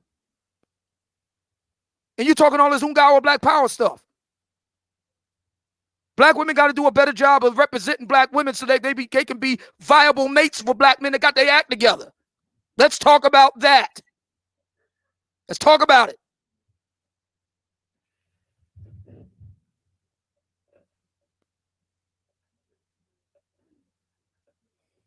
That's what needs to be discussed by black women for other black women. That is the discussion. Anything else is a diversion and a fail because you're not doing anything. Period. I know if I had a daughter in my house and she's just looking straight at Brad, she ain't even trying to check Tyreek out. She looking straight at Brad. I got to go back to the drawing board. Because I'm like, God damn, she ain't even giving the brother even a hearing. She just going straight for Brad. I got to take it back to the drawing board. That girl was under my roof for 21 years. Where did I go wrong? Azrael6394 says, look, my failure and gluttony. Thank you for the super chat. Appreciate that. Dark Knight mentality in the building. He says, in my Will Smith voice from Will Smith from Bad Boys voice. Now that's how you drive. From now on, oh man, that's how you drive. Salute, brothers. I mean, really, you got to move the conversation forward in a meaningful way. All this stuff in the media, what black celebrities are doing, you ain't never going to meet them in this life or the next. What somebody doing in West Jablip somewhere, putting some houses up, you don't know them. Talk about what's going on under your own roof in real time. Talk about that. How you can make that better. Anything less is a diversion. Period.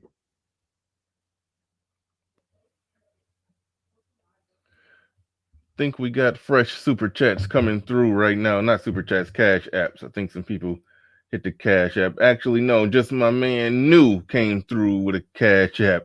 He says for the bust down. I didn't mean to call them the bust down a woman's perspective. That was an accident. I didn't mean to do. I do not insult them like that. I would never say that they're the bust down. That's just rude. That was an accident. Theo Moore with a super chat. Thank you very much for that super chat. I appreciate that. Hey, you didn't leave a comment. You don't hate Obsidian as much as I thought you did. Okay.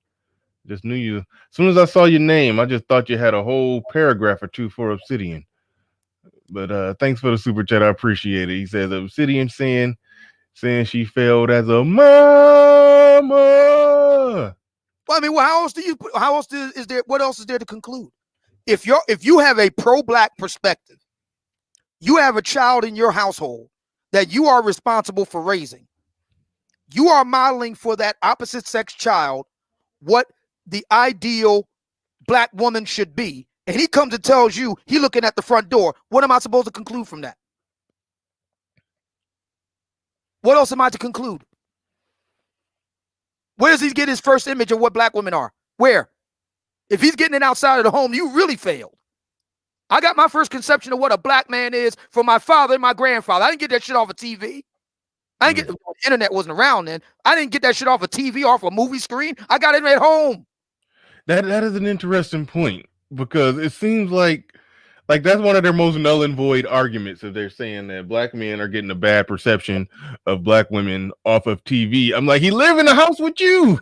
It's like, what are you talking about? How are you saying that the TV is giving him a bad perception and the person who he's been the closest to through his whole life from birth to however old he is now, talking about, a younger, not quite, 21, 20, I think you said the gentleman in question was 19.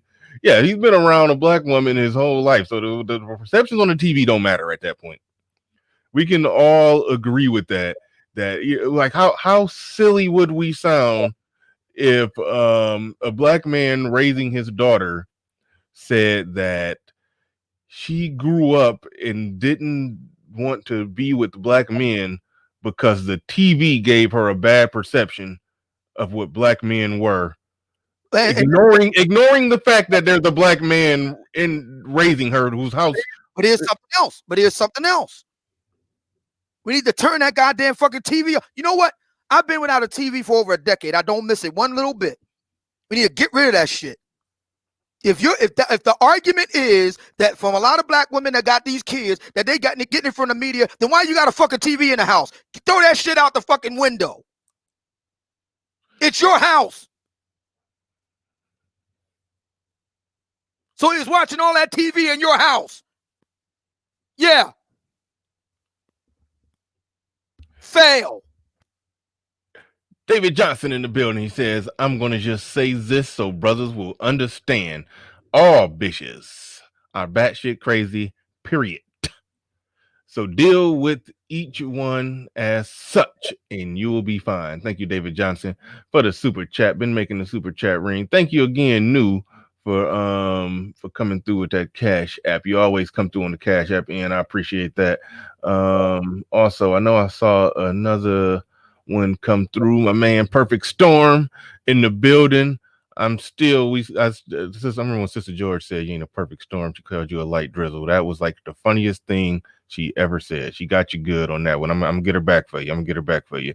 She said now she has to support SYSBM. Thank you for the super chat, Perfect Storm. Yeah, I can't believe she actually said something funny that day. Ray Clemens says, facts, Obsidian and Bernard. The only exception would be if your child/children are in an environment where black people are few and far between. Negative. Explain. Negative. You got Shaker Heights, Ohio. Look it up. Prince George's County. Look it up. The north side of Atlanta. Look it up. You got Mount Airy here in Philly. Look it up. There are black enclaves that do very well for themselves. You can be around other successful black people. No, I think okay, wait, hold on. I may have accidentally muted myself. I think the point that he was trying to make, that he was saying it would be an exception if they were not around black people, but he's saying that they are around black people. I'm saying that's bunk, because the parents get to control where their kids are. They get to control where they live. They get to control where they go to school. They get to control who their friends are. Right. They get to control all of that. Bunk. Right. If you don't black power, what the hell are you doing around non-black kids anyway? Exactly. Exactly. CA says, to be fair, if your mom is a good woman, but the girls at school are subpar, what is your mom supposed to do about that? You want to take that one, man? CA says, to be fair, if your mom is a good woman, but the girls at school are subpar, what is your mom supposed to do about that? A good mother's going to look out for the welfare of her children. And if you're around subpar children, then the answer is obvious. Take your child out of that school and put them around the school where there are good kids, in this case, black. Counselor Murray in the building. Shout out to Counselor Murray. He says, people are so soulless these days that they adopt the actions and characteristics of their favorite TV characters. LOL. Really not funny though, but go ahead. And that's a failure on the part of the parents. That is, if your kid's getting their major arguments in life, their characteristics from a TV set, you failed. You failed. Period. You have failed. I got my idea what a man is from my dad and my granddad. That's where I got an idea what a black man is. What a competent, productive, on his A game black man that didn't make excuses out of life. Dollar Washer in the building. He says they blaming the media because they let the media raise their kids. Yep, that's there's been a lot of that going on ever since the 2000s, as long as I've been paying attention. Probably back in the 90s they were talking that, that they've been blaming the media for how kids are turning out. And I've always said this as a parent, I'm going to have more of an effect on my children than anything. It's nothing. I mean, I don't understand that argument, and I'm seeing it. I'm living it right here on the ground.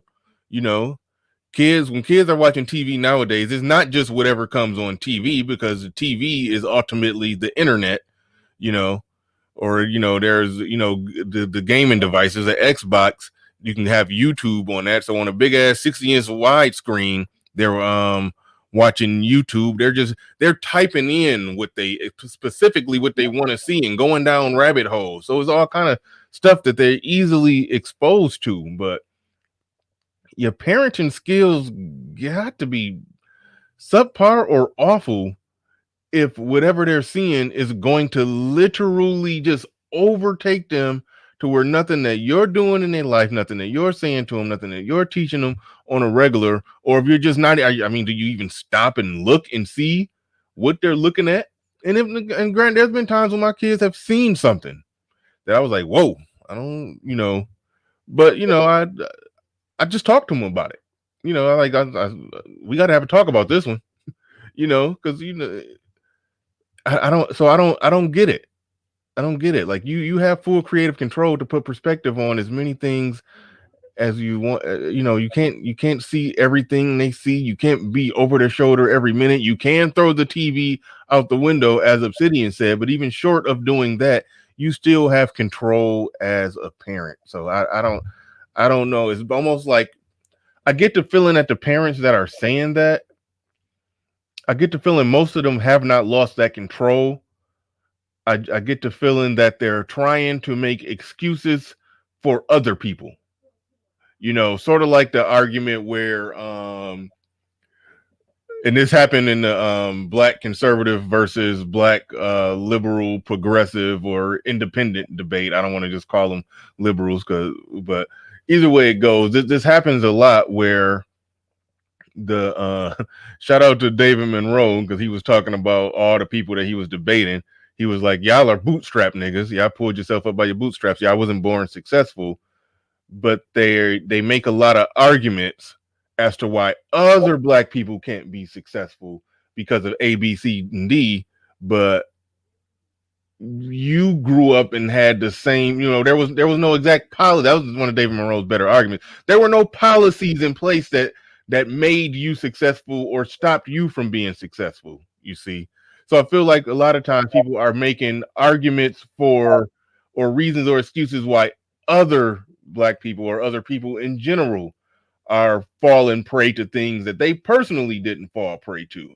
That's a lot of that happens, but since I referenced it, shout out to MOT, Mike V, and a lot of people that made some good points in those debates as well. I wanted to bring up one of David Monroe's stronger points that he made, where I do feel like we're people who overcame it, people who grew up in the same situation, looked at it, saw it, and still and jumped over that little small hurdle. But they're saying, oh, these other smaller people on the ground, they can't handle the imagery that they're seeing or whatever. Why they think that way? I mean, why would you, in light of what you just laid out, why do they believe that? Why can't they help those other black folks make it the way they have? Why can't they be an inspiration? Why not? Why is that? You probably thought more about that than me. So go ahead. I want to hear your answer. No, I'm putting the question out there because it invites more discussion. I just want everybody to think about the question. Ray Clemens says, yeah, what if you're not pro-black? Well, if you're not pro-black, then you're really not in this conversation. Because let's be honest here. Cynthia G, Concrete Road, this is a pro-black discussion. The people we're talking about, this occurs within a pro-black context. So if you're black but you're not pro-black, then yeah, you got nothing to worry about. We're talking about black women. I mentioned two names, but it goes well beyond them, that essentially have a pro-black stance. They just don't call it that. They don't slap the label on it. But when you actually go argument by argument, that is what it is. How you going to talk about white supremacy and not be pro-black? I mean, when you seriously sit down and think about that for a minute. So I am only interrogating the pro-black argument. How you going to be pro-black and your son is looking at the front door and you raised them all your life as a black woman? What is that all about? Explain that. You're pro-black. You Ungawa Black Power. Your son is looking at the front door. Explain it. Make that make sense. I tell you how I explain it. I explain it as fail. And we need to talk about that failure. Not what everybody else is doing, not what happened in the news, not what happened on whatever reality show, who that person's talking about. No, let's talk about the failure in your household. Let's talk about it. Miss Pro-Black Woman, let's talk about that. Why is it that your son in your own roof is looking at the front door? Why? Why? Where have you failed to properly model what a black woman is and looks like so that he can look forward to that as a mate? And if your argument is that there ain't enough black girls who are like that, then why are you allowing your boy to be raised around disagreeable little bitches? Why? Why are you allowing that?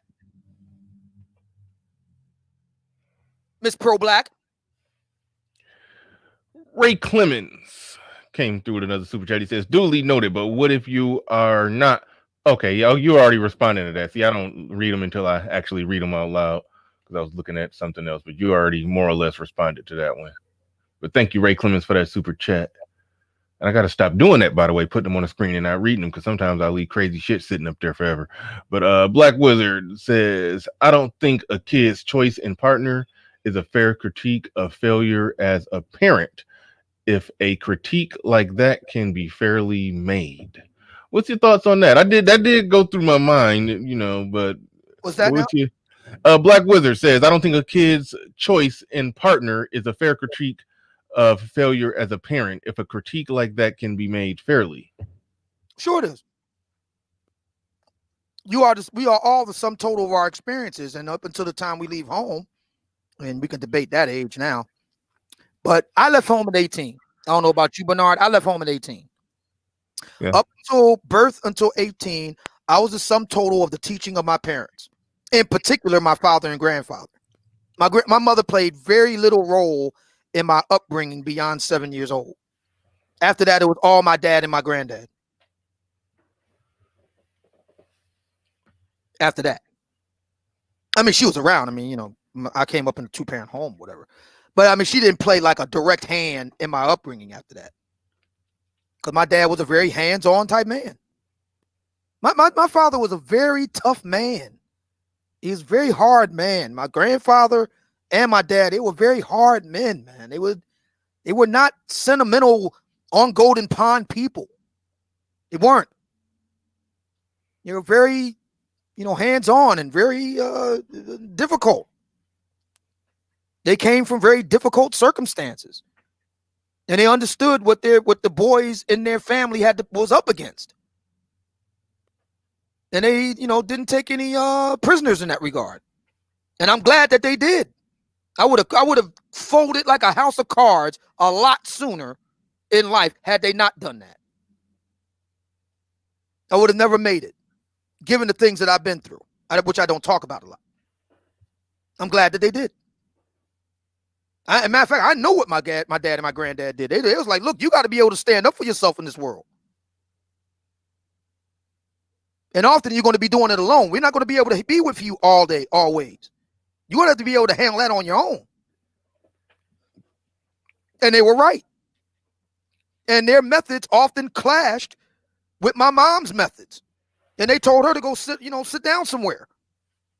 This men's business here. Go sit down. Brandon Amon says, cut the bull. She failed to create what she want for a black woman in her son. A black woman failed, and black women failed raise girls into present a viable choices. Present a viable choice. Okay. Yeah, I got stumbled up. Anyway. And I'll tell you something else. Going to the question of the interracial question. It was no doubt for me that I was going to get with sisters because, you know, I don't talk about my own blood relationship sisters. They're beautiful. One of them was a fashion model. She did international shoots, you know, in Cancun, and she went to other countries and all that sort of thing. She's married now. With I have 2 nieces, twins. They have, and they're beautiful too. You know, so I mean, you always had, you know, good-looking women in the family. My grandmother was gorgeous in her day. My mom was gorgeous in her day. So I mean, to me, it was no argument that I was going to get with a sister. You know. Well, I'll say this. Oh, yeah, you're saying black women failed to raise girls. Okay. I get thrown off when y'all leave words out of the sentence. Try to proofread your super chats. I get thrown off when I gotta add the word in. It fuck up my whole train of thought. Anyway, to his point though, if a black woman raises a son, he grows up and he's not, you know, a strong, confident, masculine man, that can be forgiven. But something can be said if she's raised him and she's pro-black, and the first thing he's doing at 18, as soon as he's leaving off the porch, first thing he's running to is a white woman. It can say something. I don't think it's 100%, but percentage-wise, I think it does say something. Because I mean, I will say this. And actually, this happened in a conversation. I think this happened in a conversation I'd had with Jalen Roddy, who y'all see in the chat, who super chats and supports the show. But we had a little disagreement when he was talking about how a lot of black women turn out and they don't know how to conduct themselves like women. He said, well, they didn't have a father in their life. So I said, okay, so if a black boy was raised without his father and he grows up and he doesn't know how to be a man, okay, you can say it's that father's fault for not being there. But you're saying it's the father's responsibility to teach that girl how to be a woman. No, that's the mother's responsibility, and the mother was there. So the mother is held accountable if that girl grows up and does not know how to be a woman. You can't pin that on the missing father that the woman does not know how to be a woman. So I will say that if something is lacking in the manhood department with a boy, and he was raised by a woman by itself, okay, I'm not going to pin that on the woman. But if she is raising him and she was an example and she is pro-black and Ungala Black Power and all of that, but he just can't wait to leave and go get a Becky, you can charge her up with that. You can charge her up with that, but you can't charge her up with everything across the board, if he's lacking in some man areas. But that's just it. In the anecdote with regard to Concrete Rose, he was sitting on all cylinders. This is what she said. So I would go along with it if he was lacking in other ways, then we got to have another conversation. But if he's firing on all cylinders and the sisters ain't feeling him and he's under her roof, I got some questions I got to ask at that point. Okay.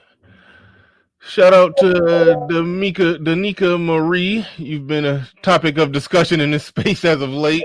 Thanks for the super chat. I appreciate it. She said this was a recommended video and I see the big homie Obsidian, so I had to stop through. Peace, everybody. Hopping out now. Thank you for the super chat. I appreciate that. Oh, wow. Danica, let's look what's going on, girl. I'm glad to see you here. Thank you so much for stopping through. Keep up the great work. I see you growing by leaps and bounds. Keep at it. We got to get back together on the air again real soon. Thank you so much for that. Yeah, I mean, and Keith Lamont makes a good point. And I saw the comment whiz by, but I did see it. Words to this effect: Black women are saying what they don't want to do. I think there's some truth in that. But we need to make it official. Ladies, this is where we are in this conversation. You either want to do what's required to be productive and competitive in the open mating market for a good black man, or you don't. I mean, that's really what all it comes to at this point. All this other stuff is a waste of time. We're wasting time. You either want to do it or you don't. Period. There ain't no need in going back and talking about Madame Noir studies and what happened on blackdemographic.com and this study over at Brookings. And listen, we're past all of that. The research have been done. The black manosphere is knocking it out the park, left, right, and center, day after day and night after night. I mean, look, this is where we are with this. You either want to do what's required to be productive, raise your value, and compete for good black men on the open mating market in the 21st century, or you don't. That's it. I mean, that's really where we at with this. You either want to do it or you don't want to do it. Your actions will prove where you at with this. If you're talking about anything other than raising your value, being productive, being competitive, you're telling black men you're not going to do anything. And I think that's where Keith Lamont was getting at. That's what you're saying. And I'd rather you just be woman enough to just say it flat out. I ain't doing it. You owe good black men that much. Just say it. I ain't doing it. And we can be done with it. You either want to do this or you don't.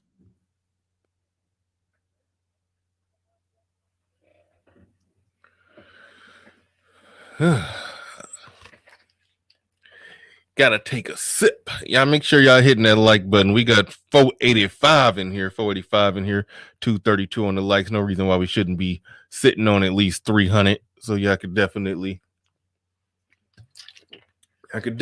do us a little better on them likes. Do us a little better on them likes. But I appreciate all the views and all the interaction, all the comments, all the super chats and everything that y'all are coming with. Y'all are definitely making this thing roll right along today. I do appreciate everybody in the building. Latcher Deviant's gaming channel says, "Oh man, in the Bernard, what do you make of LeBron James LeBron James' son?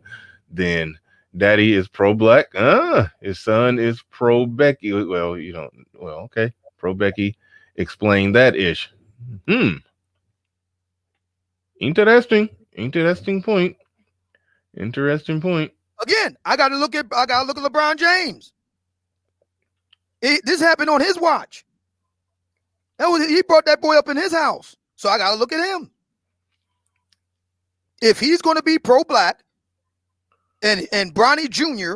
is raised up in his home and all he's doing is all over TikTok with white women, I gotta look at LeBron James. Brother, you failed. As a pro-black dad, you have failed. Fail, and more fail. Yeah, because LeBron is okay. Well, let's acknowledge this. It does happen when a black person gets rich and they're living in that world, in that environment. Their kids are going to grow up in a different world, and different environment. However, LeBron could build a black private school for his kids to go to. I mean, so he could have, if he really cared about that, he could have cultivated the situation however he wanted, to where Bronny could have been in the exact environment that LeBron wanted. So yeah, there's that. But you also have to ask, we don't know if LeBron takes that stance that if you date outside your race, you're a traitor. The person that you're talking about, that you're going pretty hard on, she has made that similar stance. So that's a factor in the equation too. But overall, at face value, if he is that pro-blackity black and not just, just making comments on Twitter, but if he is really that pro-black, which I question, because I mean, if you're a black man worth $500 million and you're really pro-black, I talked at the beginning of the show about black men being successful in hiring black men, and it's all kind of things that somebody worth $500 million can do to move the needle on on black male employment, black community. Like, people, they need jobs. Just go back to what the conversation that I always reference when Jay-Z was on Bill Maher, and they were going back and forth on and on and on talking about what's wrong with the black community, and Jay-Z just kept saying they need jobs, and Bill Maher very politely, respectfully, but in a way I can kind of sense that he had enough, and he ultimately said, well, it'd be nice if it was somebody who was from those communities that need jobs, that's super rich now and can do something to create jobs for those people. He basically just took a shot at him, like, you need to get to work then. So I question the pro-blackness of any black person sitting on anywhere from 500 million to $1 billion. There's tangible things they could be doing to be moving the needle in the lives of black people, and can do it in a way where they make money. Just like the guys, hold on real quick, just like the guys I showed at the beginning of the show that own multi-million-dollar construction companies that's worth hundreds of millions. Yes, they're employing, they got a staff of over 175, mostly black men, but they're making money too. They're making millions in the process. They're getting rich and employing their people. So you have to ask your question here. Why are they doing this? With everything you said, no reasonable person can disagree with it. You mentioned Bill Maher. Why are they doing this? Why?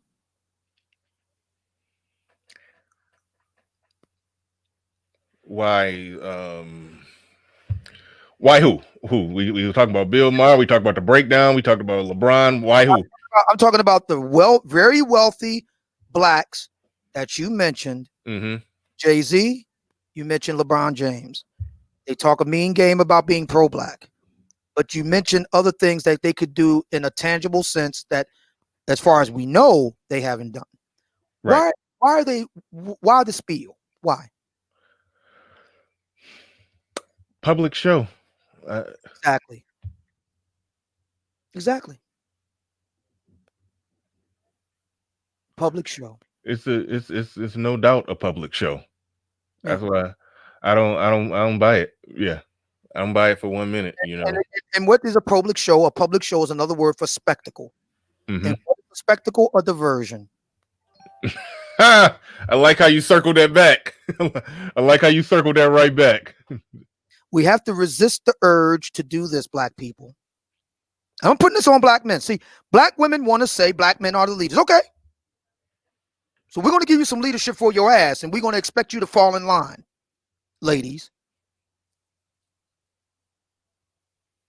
You want leadership? You got it. You got it. Now we expect you to fall in line. March. Anything less, and you're proving what Bernard's been saying for the longest time. You just want to be disagreeable, no matter what. And who has any time for that?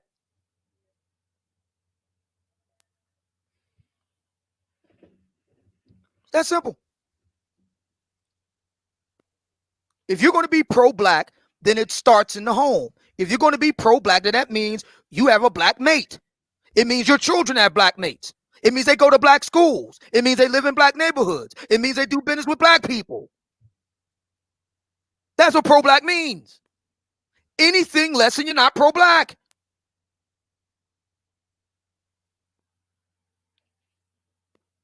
Period.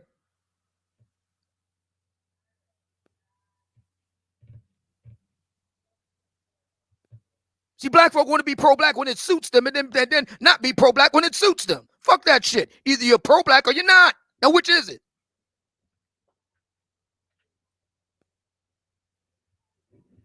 Black folk talking all this Ungawa black power shit, and they can't even get their own house straight. As we've seen evidence of. Again.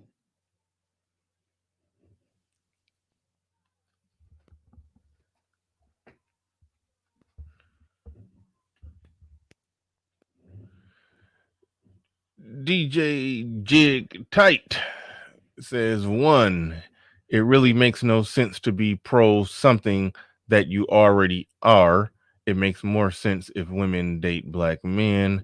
Now that's pro-black. Thank you for the super chat. And I think I understand what you're saying there. It says it makes more sense if women date black men. I think I got you. Thank you for the super chat. I appreciate that. Sugar G in the building. Yeah, I see it says share, subscribe, select all for notifications, smash the free like, and thank you. Somebody said I got some Trader Joe's water. I don't know where this water came from. My lady friend, to steal Obsidian's term, bought this water. I mean, when I buy some bottled water, I just grab whatever is there. She's picky about the water that she buys. Most bottled water don't taste, it all tastes the same to me. Well, some of it, I think Dasani, it tastes like somebody just put a quarter in it and let it sit for a day. But anyway, that's just me. But other than that, they all pretty much taste the same. Azrael 6394, Obsidian is right about one thing. If you Obsidian, you're only right about one thing. Just by the way, just out of all the things you said, you're right about one thing. We got to find out what it is. All right, Azrael 6394 says Obsidian is right about one thing. If black women's are disagreeable, you have to give them the Confucius treatment. Wash your hands of the insubordinates. Thank you for the super chat. He means Sun Tzu, and yeah, story from the Art of War. Yeah, yeah. I mean, Sun Tzu. I prefer Sun Tzu's method over Prophet Suleiman, peace be upon him, his method. The Proverbs in the Bible says that this Suleiman is said to have written this, that it's better to sit on the roof of a house than be in a house with a disagreeable woman. That comes from the Bible. From the Art of War, Sun Tzu had a better method, in my opinion. If you placed women in positions of responsibility and they failed to carry out your directive, off with their head, and then they'll be replaced with another woman. Tank Johnson in the building with a super chat. He says also Steve Hightower. Wasn't that Steve Harvey's name on that show from the 90s? Steve Hightower. Anyway, also Steve Hightower, owner of Hightowers Petroleum in Ohio, a black oil baron, did $475 million in 2018. Good stuff. I will definitely We'll definitely look that up. Sister George says, "Damn, we agree on that." Bernard, what is it that we agree on so I can change my mind about it? Let me know. I'll change my mind about it immediately. Let me see. Did I miss anybody else's super chat? Yeah, I've been definitely coming through hard and heavy on the super chats. I appreciate it. Man, we went all over the place. I'm trying to get my chair just right. Man, we went all over the place. You definitely brought the heat and brought the fire today. Definitely brought the heat, brought the fire. This was unexpected, impromptu.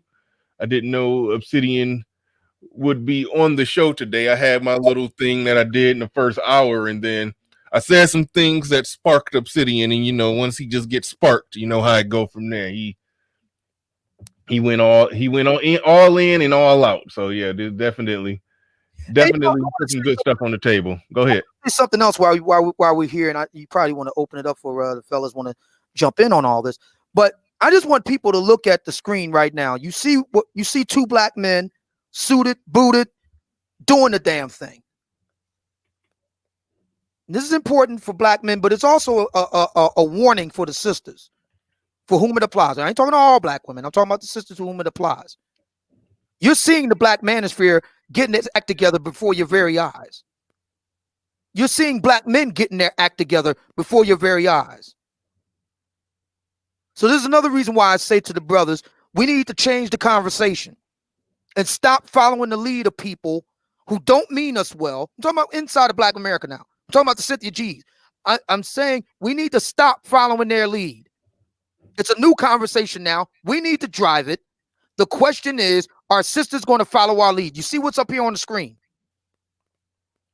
You see how Bernie's looking? You see how I'm looking? You see how a lot of brothers are looking?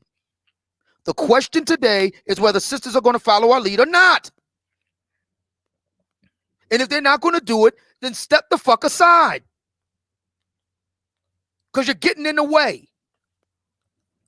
At this point in the conversation, it's like what Jill Scott said back in the day, you're getting in the way.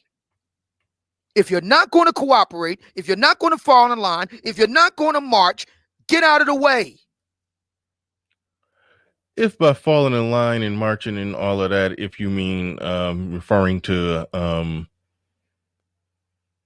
black women who talk shit in media, yeah, I understand the sentiment. I understand where you're coming from. I'm not very hopeful. I think some will. I think there are some that hear the arguments and see the light, but a lot of them will onward Christian soldier with it. But I think it's important in the black manosphere, as it's been happening for years, long before I got here. I think the good fight has been being fought, and yeah. Now to be sure, we got a lot of work to do. We got a long way to go. I'm talking about black men now. The black manosphere, black men writ large. We got a long way to go. But what can't be denied is that it's a damn good start. We got this thing going. Now, it's not guaranteed that it's going to keep going. We got to keep working. We got a lot of things to do. But what we're not going to do, and this is I say to the brothers, what we're not going to do is we're not going to let this certain noisy contingent of black women, because we got to make it clear, we ain't talking about all sisters. We had Danica Marie up here. She don't qualify. We ain't talking about all sisters. There's a noisy contingent of black women, we talked about it earlier, who just want to get in the way. Remember, the whole thing got started when two black men were talking amongst themselves. Here comes Cynthia G. And I sent her packing. They just want to get in the way. They just want to get in the way. And we got to stop allowing them to do that. And the way we stop allowing them to do that is to stop entertaining all these diversions. What are you doing right now to get a good black man? That's the question. Today, right now. If you ain't got a good black man, and don't fool yourself, ladies. If you ain't got a good black man, you're toast. Your life is going to be crap. Okay? If you want a halfway decent life, a black man's going to be involved in it. Get over it. And if you ain't talking about how to get and keep one, you ain't talking about shit. And black men need to stop entertaining this stuff and bring it right back to that point. And with that, I want to hand over to my man, Mr. Fantastic. By the way, your roast of G, I talked about that on my show yesterday over on Mixler. Brother, you have a natural talent. I talked about you and DJ Cooler, the kind of friendly debate between the two of you. And I had said on my show yesterday, you both make legitimate points. But on your end of it, brother, what you did just rolling down the street, off the cuff, they can't teach. I don't know if you ever heard of Second City Improv. There's an outfit out of Chicago called Second City, right? And they train people to be good at comedy and acting and stuff like that. And there have been some famous people that have come through there. If you look it up, what you did with your extemporaneous, off the cuff, roughly 15-minute long roast, just driving down the street of Cynthia G, you can't teach that at Second City. You can't teach that. That's a natural gift. And I think that that's a gift that you need to nurture. So with that being said, I'll hand it over to you. Fantastic. What's going on, man? Yo, what's up, man? Appreciate that, old man. I greatly appreciate it, man. And you know, I'll use that as a shameless plug for Mr. Fantastic, most entertaining in Black YouTube and the Black manosphere. I'm just saying. Shout out to Kevin Samuels, man. Kevin Samuels is a more business guy than an entertaining guy, but it is what it is, man. Go, you know, your grandma, your mama, your baby mama, you know what I mean, your side chick, all that shit. Go vote for Mr. Fantastic, most entertaining.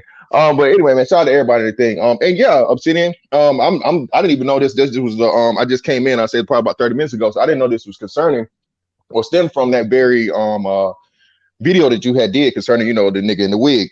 So it's funny, like I said, excuse me, that that's the thing that happens is one thing I like to add on to that and compound with, bro. Whenever that woman is in a man's space, she should be immediately just the utmost just shut down as soon as she brings up to anything about attractiveness. Okay, I'm as long as she's sticking to the thing and she's not throwing barbs and things like that, argue the argument. Okay, no ad hominems and things like that. But as soon the minute an unattractive woman, that's always been my understanding in the Black community, is like ugly bitches don't get to talk. I'm just sorry. I mean, that's what I thought. I don't know when that changed. Maybe that's some new younger fella stuff. But in my understanding, ugly women don't get to, especially you use the word ugly unless they're talking about themselves. But furthermore, from the argument of the pro-Black failing and all those other things, I'm really standing strong, and I want to.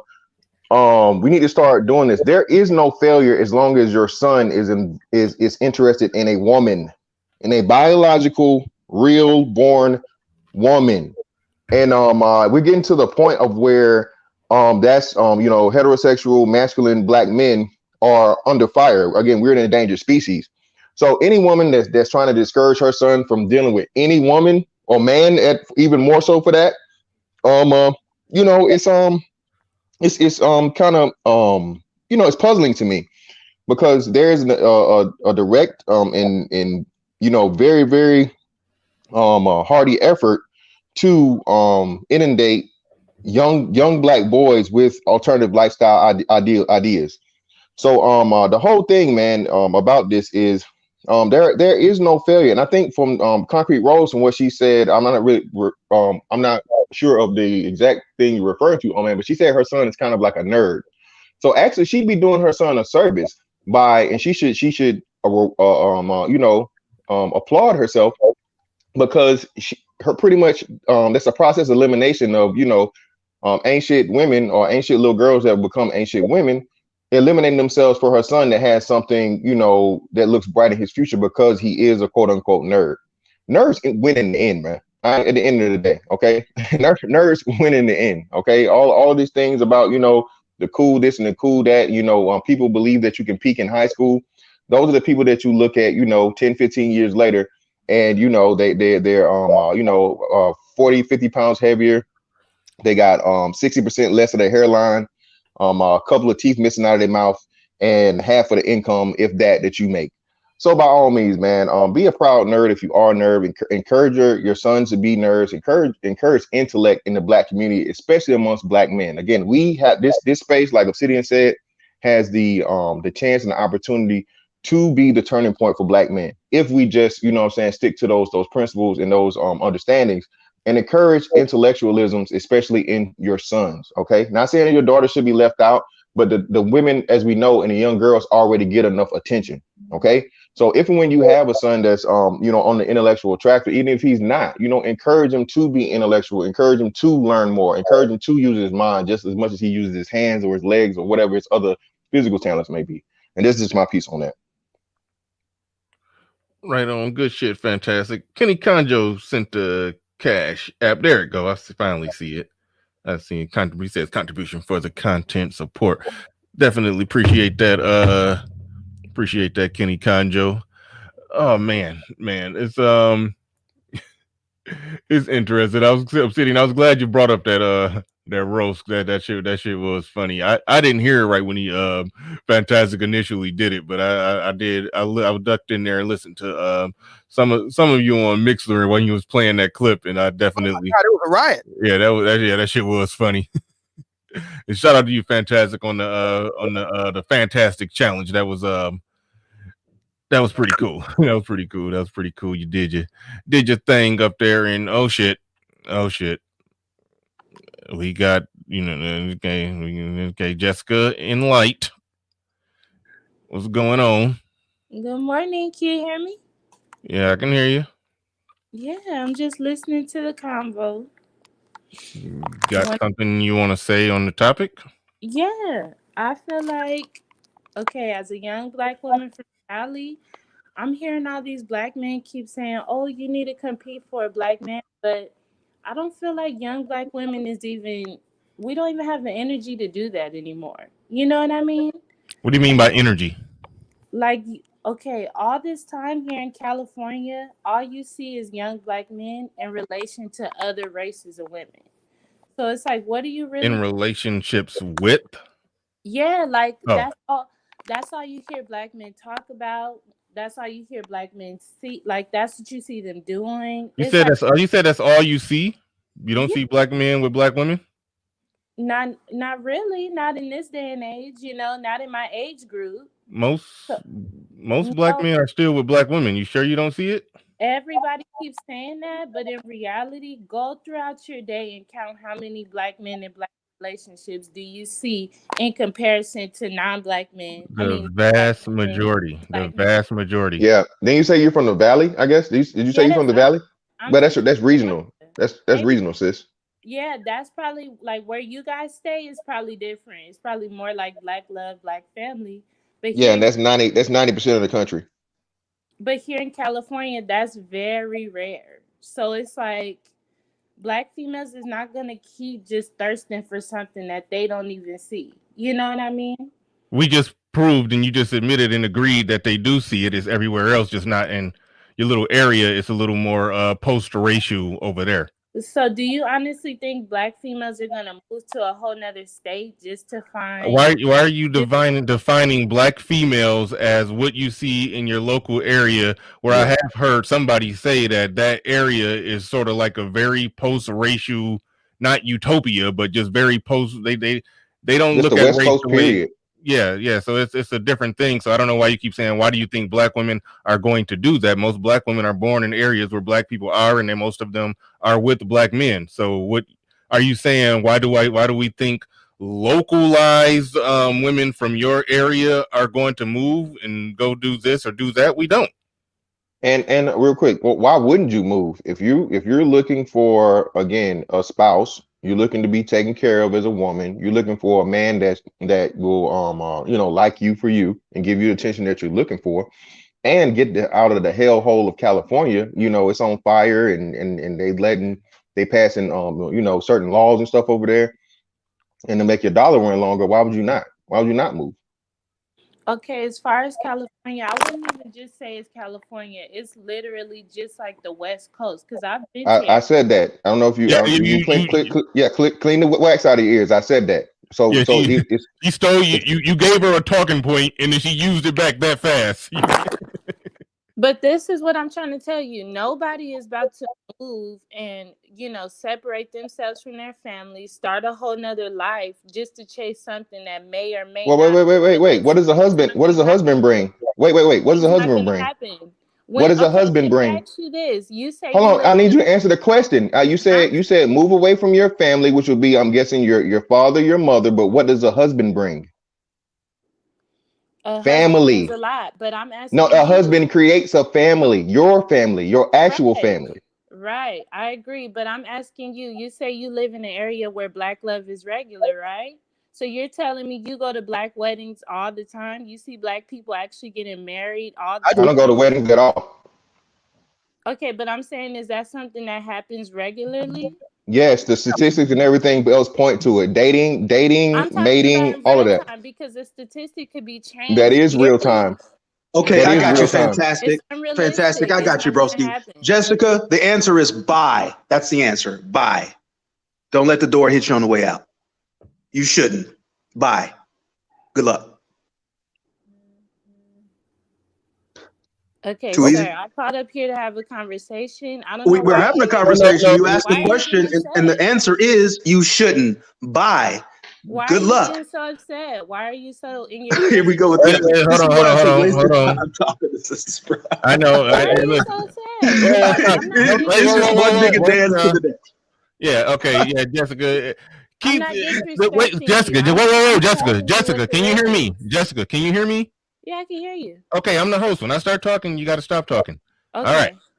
So Keith raises a good point. I wouldn't have raised it exactly like he raised it, but he is raising a good point where you're basically saying that why would black women go through all that trouble to be with black men? He's basically saying, okay, if you don't want to go through the trouble of being with black men, then just don't be with one. Then why not just be happy and just go off and just don't be with a black man? If it's Because they that want much us, trouble, because what they, I'm asking her. Then if you don't want to go through the trouble to be with a black man, because we're just going to assume that it's just that much damn trouble to be with a black man, is so we just going to okay, accepting your argument that you kind of pulled out your ass.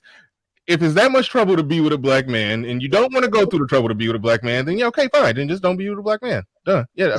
So in that sense, Keith is right. Yeah. Done. Problem solved. because what they want, Oh, B, is they want you. I want to hear her answer the question. What's the Mhm. problem then? It's too Okay. hard. That's like for me. It would be literally too hard for me to graduate from medical school. I sucked at math. I know I can't pass no damn organic chemistry classes. I can't do it. I'm just going to find another way to make a living other than being a doctor. So it sounds like you're okay. If it's too hard to do, if it's too much trouble, then yeah. Okay, and to that, I'm not saying that it's so hard to do. I'm not saying it's like a task that can't be done. But this is what I'm saying. When you're hearing Oh black God. men talk of this day, of this generation, they're not talking about being with a black woman. They're talking about You're being with not answering his somebody else. So question. why in heaven's You name would You're you, just why would black, restating what you already let me said. finish. Jesus. I'll let you talk. Why would black women put themselves in Actually, you these didn't let me talk. why would black Bedard had to women stop put me from themselves talking. in these far over bounds if it's not mutual? That's what I'm saying. You're We kind of answered setting that. them up for failure. You're setting We them up for answered that. failure. Bye. No, That's you're the not. answer. You shouldn't. You're setting Well, them up for failure. When I came on this show, I literally heard you guys talking about other races of women and the positive attributes that come with them, Because they're right? better than you. That's why. Because they're all better right, than you. That's silence, why. silence, silence. Relax. well, I don't well, I'm understand why you're so well, Jessica, emotional. I can answer Jessica. Jessica, stop talking. Jessica, stop Yeah, talking. Go ahead, fantastic. yeah, I can answer all your questions. Well, again, like I said, if you made yourself more marketable, maybe you hear black men speak about black women more positively. If you were, again, we gave you plenty of solutions, but all the solutions we gave you, and that's why Keith is giving you the response he's giving So you. you said You're giving move an away, excuse. Hold right? on, wait. Yeah, move. It's that people do it Okay. every look. People do it every day, Jessica. I mean, do you actually have billion Hey, dollar? you'll move for Brad. Bye. You have billion dollar corporations doing it, Jessica. So if it's good for a billion dollar corporation, I'm sure that it's good for you, right? When you agree? Wouldn't you agree? Are you I there? would. Where am I? I would. Okay, let me tell. Honestly, I She hear just what you're want to saying. talk, I bro. She's not say going to answer your no. I question. feel Just what you're going round and saying. round, bro. If it's good for $1 billion corporation and there's an actual guarantee, I would do it. But if there's no guarantee, I'm not gonna do that. Well, nothing Great. in life is Bye. guaranteed other Great. than death and taxes. Nothing All in life right, is all right, all guaranteed. right, all right, all right. Look, this is all goofy. This is the bunch of just random goofiness. I mean, look, Jessica, whatever your problems is, because you don't sound like you're even speaking in general. Like if you're living in California, you say it's a lot of black men that date out over there. You say that it's a shortage of black men over there. If you say you want to be with a black man, then okay, those are personal problems. You got to do what you got to do to compete. If you can't compete over there, move somewhere where you can compete or take a knee. It's one or the other. Or you can do the whole Stop. Go. you can do the whole alternative lifestyle thing. 23% of black women buy. You're distracting her. She can't help. She too much information. Okay, go ahead, Jessica. And to that, I say, me as a black woman and with black women, you just gotta do what's realistic. Okay, what's realistic? That's all I'm What's saying. oh, Just do what's realistic to your life. Stop. What's realistic for you?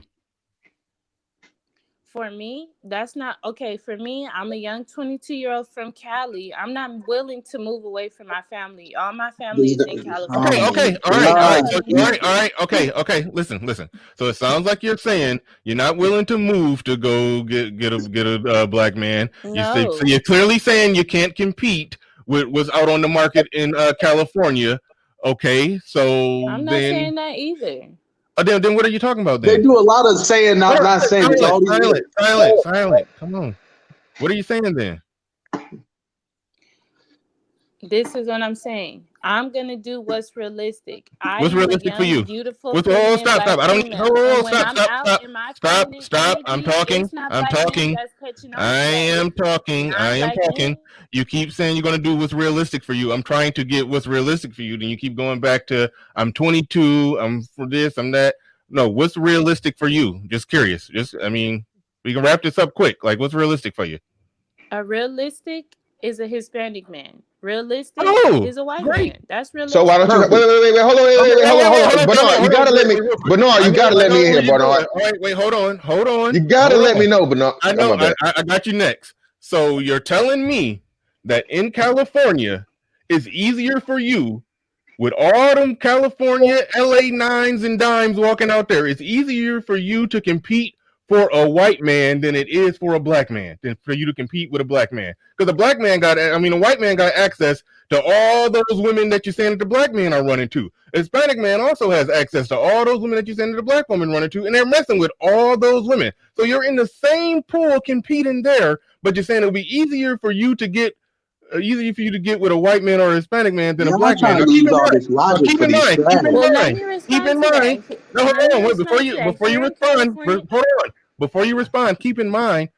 I don't care if you go and get with a Hispanic dude. I literally would like you to be happy, but your argument is logically not making no sense. And one quick thing, didn't you just say you single? Yes, I'm single. Exactly. So why are you single? So hold on, wait. So all the materials out there. The West Coast. So again, hold on, Solid. So again, so you as a woman with womanly parts, a natural born woman, okay? The easiest thing for a woman to get is some naturally, male parts, okay? Sexual organs. We'll just say that. I try to keep it clean. Okay. So you mean to tell me the black dudes ain't paying you no attention, but the white and the Hispanic dudes ain't paying no attention either because you're still single? That's not true. So where's the ease? Why this will not go anywhere. Even this conversation will not go anywhere. You gotta let her dig her own grave, bro. I'm trying. We're using logic here to show her again that she's the problem. This is help. This is free. This is free therapy. So again, my question to you is, Jessica. I'm telling you that's not true. I'm telling you that I've gotten, attention and been able to attract. We're not talking about attention. Wait. Hold on, fantastic. How are you gonna? But Bernard, she's not. Well, hold on. You didn't let me finish. Your answer. You're doing a whole bunch of filibustering. Don't filibuster. You're wasting time. Listen. You just the establishment. No, well, again, no. And again, it's still a direct way. Just like I'm addressing your points extremely direct and precise and quickly, you can answer the same way. You're just drawing this out. At the end of the day, I'm using everything that you said against you. You said you can't find a black man because black men don't like black women. So your solution was, which it I took didn't you an say that. hour and a half. Yes, you did. Yes, you did. You can run the tape back in here. I'm not gonna argue with you. You said black men are interested in black women where you are. So therefore, it's easier for you to get a white man or Hispanic man. That would be your best decision or your best option. But yet and still, you said you're single, which means you don't have a white man or Hispanic man as an option at all. Again, you're talking about it's easier for you to get. We're not talking about easy for to be penetrated, ma'am. Anybody can be penetrated. You said you're single, which means you're not in a long-term serious relationship. Why are you not chosen by the dudes that you're saying are your number one option? Why are you not in a long-term relationship with a white or Hispanic man, or let's just say non-black man? Go.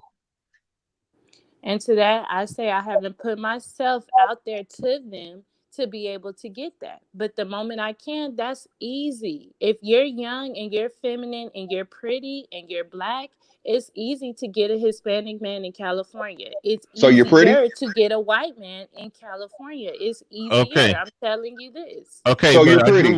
I do want to make this very clear. I want you to listen to this logic, and I want you to answer this question. Okay. If you're saying that you can't get a black man in California because the competition out there with black men dating women of all other races, those men of other races have the same access to all those other women of other races, and they date all those other women of other races more than black men. So if you can outcompete those women for other races to get with a white or Hispanic man, then what's stopping you from outcompeting those women from other races to get with a black man? Well, let me tell you this. When you come to California, the vast majority of black men you see with non-black women, they're not top notch. They're easy to compete with if you are feminine, if you are in shape. It's not hard. Wait a minute. Back up. Say that again. Whoa. Back up. You said what? Say that again. I need to hear that again.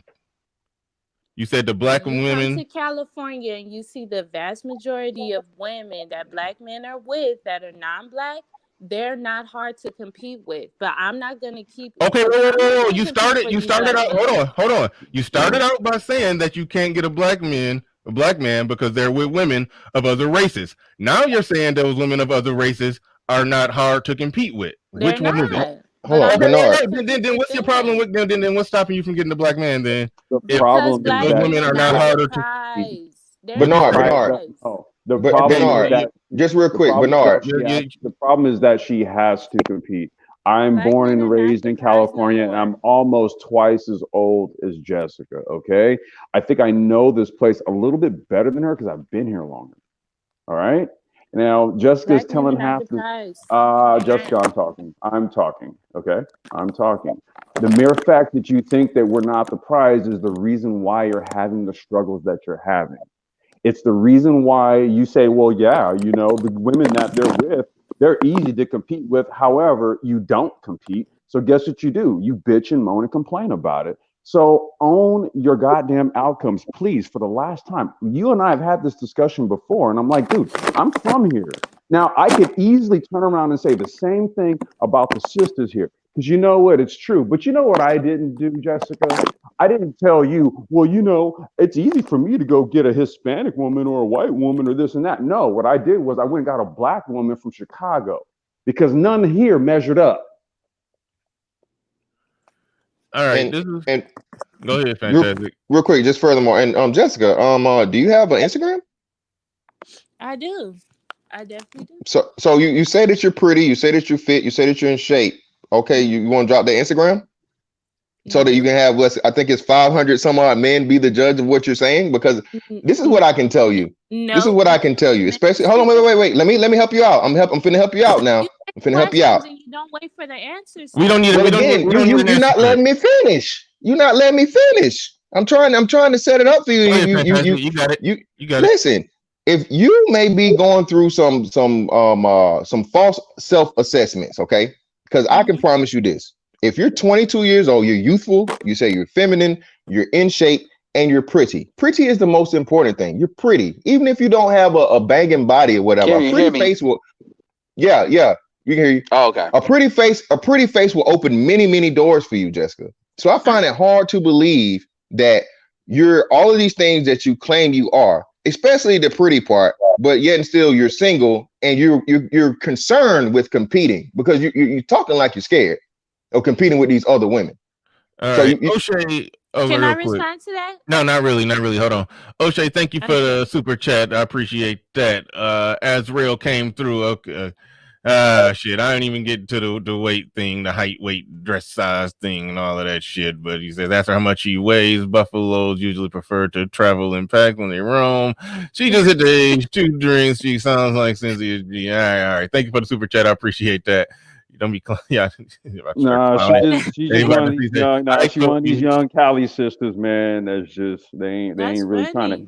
Yeah, it's hilarious. I see it all the time, sis. What do you see all the time? Complex. What do you see all the time? This right here. Like what explain? I don't, because this is some weird. I don't even understand it. It's like she's all over the place. What do you mean? Well, wait, no. I'm saying like what we're trying to do. We're trying to parse out the logic, right? We're trying to parse out the logic. So again, she's going to talk about how easy it is to compete against the women that you see a lot of brothers with out here. And you know what's funny is that if she says it's easy to compete, you better be pretty damn fine yourself. I'm just saying, Jessica. I'm just saying. Okay. So, but with that being said, if they're so easy to compete with, then here's wait. Here is the problem. She doesn't view black men as the prize. No, I don't buy that. I don't buy that. No, she just said it. It was out of her own mouth. So she said that black. Did you say you don't view black men as the prize, or did you say? No, I'm asking her. Did you say you don't view black men as the prize, or did you say you don't view black men don't view black women as the prize? I said I don't view in this day and age, and my God, come on. Group, well, there you go. My group of like there you go. 22-year-old females, black females, they don't view black men as the prize. No, there you go. We view okay. So hold on. Let me jump in this real quick. So why? So my question is, if that's true, why are you here? What do you expect to gain? No, hold on. What do you expect? And I'm asking this honestly. What do you expect to gain from the manosphere? Because you're all over the manosphere. What do you expect to gain from the manosphere as to why you listen? That's a great question. That's a bomb question. The reason that I listen to the manosphere so all the time is because in every single video you see black women, and I'm a black woman, so I automatically feel pressed to listen to what you guys are saying. But I'm telling you how I'm responding to what you guys are saying. Yeah, she's saying she don't see black men as a prize, and it sounds like she's hoping. Real quick. It sounds like she's hoping that we will make an argument to show that we are the prize, and no, we're not. No, I don't even hear that. That's not even what I hear. But by now you should know that we number one, understand something, and this is what I tell the dudes that love to share manosphere content. Would you do that at your own risk, by the way? You niggas fucking these chicks sharing the manosphere content. You do that shit at your own risk. I promise you they not sharing they shit with you. Just FYI. But you should know by now we're talking about our experiences with black women, and the manosphere content isn't really for women. It's not for you like that. I mean, you can listen, but it's for, if we put black women in the context, because we're talking about our experiences. You should know that by now. So then this is where Bernard talks. Is like, okay, so what are you getting? Because by now you should already knew this isn't for me. Like, for instance, you know, there was a time, once upon a time, and Obsidian can speak to this, back when people were going back and forth with Chrissy and all that. I used to listen to Chrissy. And then once Chrissy got to the point where all niggas ain't shit and blah, blah, blah, blah, then what happened was, you know, I stopped listening. Same thing with Paris, same thing with others. They put black men on their shit too. But I didn't have this, I wasn't compelled to listen to what the fuck they had to say. I divorced myself for that because that shit was for females basically wanting to justify why they don't have what the fuck they have and have their own little cattle call. All right. Well, hold on, I'm going to say this and I'm going to hop off too because I wanted to get this in here. What you need to understand is, you know, black men don't have to be the prize. You don't have to accept that. It doesn't matter. The market value is what the market value. But Jessica, what you're going to need to understand, especially since you're 22, so you're a zillennial. These zillennials, number one, most of the people in the manosphere are not zillennials. These zillennials are coming at y'all with a different type of shit than what we would come. We'll at least hear you the fuck out. These millennials are gonna be like silent, where they're like, I'm coming in to gate fucking Latin women because I know how my mama is, so I know how you gonna be. So they're not even giving you the opportunity to explain shit. They're not giving you the opportunity to parse your logic. They're like, I'm coming getting that fat ass and big titties and that femininity from that Latin chick and getting that throat from that white chick, especially in California, because these women are out here choosing these dudes too. Which is why a lot of these Hispanic dudes be getting angry with black men because their women are out here choosing. So my thing to you is this: at the end of the day, you can believe what you want to believe, but the truth is, it is what it is. I mean, we're giving you the best advice we can from people that are older than you. But if you don't want to hear it, I mean, if nothing changes, nothing fucking changes. Okay, all right. Thanks, Ed. Okay, so this ain't about advice. Just shout out to what Obsidian was saying earlier. Well, this is a diversionary. This is just a diversionary tactic. She came. Well, that's why I wanted to come up here and call bullshit on her. Yeah. No, the bullshit is about to get caught. She came in saying, "What is a black woman supposed to do? I'm out in California. Don't none of the black men like black women. What am I to do? I can't just pick up and move and leave my family. What am I supposed to do?" And then I said, okay, then when we circled the conversation around to, she basically said, I'm going to compete for Hispanic and white men. Okay, so you said that the black men, you can't really compete with them. I mean, you can't compete for the women, can't compete against the women that are getting with the black men. So you're going to get a white man or a Hispanic man who also get to choose from that same crop of women that you said you can't compete with. And then she circled back around and said, wait, those women that get with the black men, they're easy to compete with because they don't look that good. And then I said, okay, then why aren't you getting with a black man? Oh, well, you don't see them as a prize. But you came on complaining about you want to get with a black man, but you can't because they're messing with other women and you're not willing to move. So you're going back and forth in circles in one way or another. Bernard, the question is Bernard, it's called Bernard, that's called a Cali clusterfuck. Can I respond to that? Not really. Hey, Bernard. So hold on, Bernard. The question is, why hasn't she actually gone out and made herself available to Hispanic men and white men? Because she said she hasn't made herself available to that. That's why she was single, to answer Mr. Fantastic. Which, by the way, Fantastic, if you open up the panel for that BBW shit, I'm definitely on that shit because I don't agree with that. But anyway, yeah. So why haven't you made yourself available to those men? What are you waiting for niggas for? That is an irrelevant question, Ed. That she ain't waiting for shit. She is just this is verbal diarrhea. Can I respond? The fundamental fucking issue. The fundamental fucking issue that she want. Hold on. When she came on saying she wanted black men, they just didn't want her. When I refuted her argument, she then turned around. Yeah, I can hear you. Be quiet, please. Yeah, we hear you. She came on saying she wanted black men, they just didn't want her. When I refuted her argument, she said, "Oh well, actually, I don't want them." Like that happened. No. The conversation is over after that. Wait, no, Bernard. I don't know what's worse. If it's that or is this the logic that thinks that men should want a woman who does not view them as any fucking thing. Like, yeah, men don't owe you hear this? Do you hear this shit? No, we don't even have to go that far. Like the and Bernard, the truth is, it ain't that black men don't want her. It's that the black men she don't want her. Let's get that straight. And they always frame it as all black men don't want me. I think her problems are deeper than that. Yeah, because she doesn't think black men are worth shit from the jump. Okay. I'm gonna give well, black men aren't worth shit until they are worth shit. So outside the top 10% of niggas, this is what BGS's son. Outside of BGS's son, who's considered top tier. So let's say the top 15% of black men.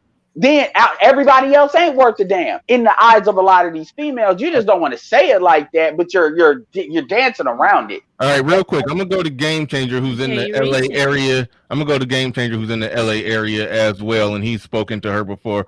But we damn near could just wrap this up because this is just too damn goofy. But Indigenous TV, thank you for the super chat. I appreciate that. She wants Surf and Turf Brad. How the fuck did I wind up being the good cop in this conversation? See, that's Bernard. Look, the manosphere's changing you, man. Nah, man. The manosphere's changing you. I'm on calling out bullshit arguments. You don't know Cali chicks like I know. Bernard, good job. Okay, real perception is reality. Bernard, keep lying. I'm in my 30s from LA. The brother who just spoke, most decent brothers,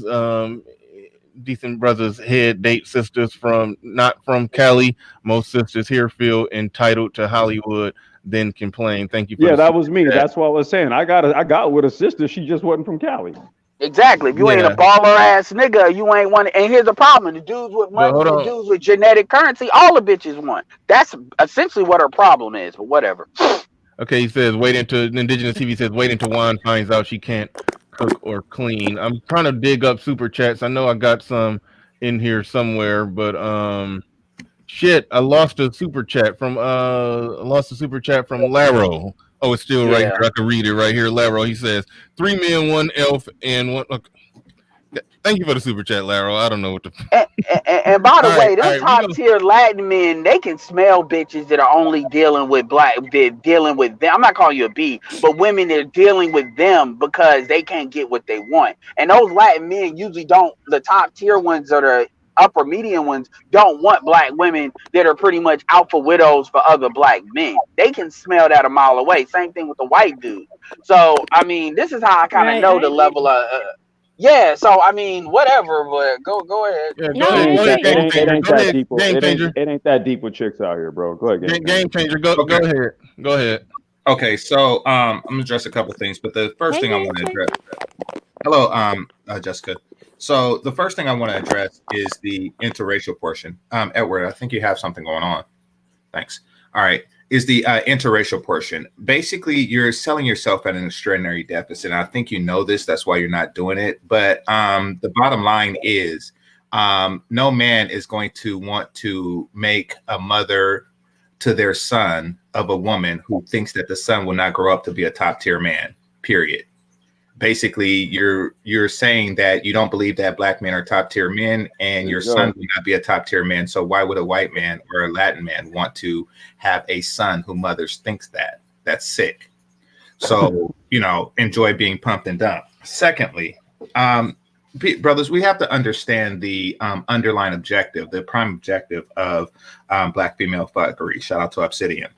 And the prime objective is to get black men to lower their standards while at the same time improve themselves for lesser women.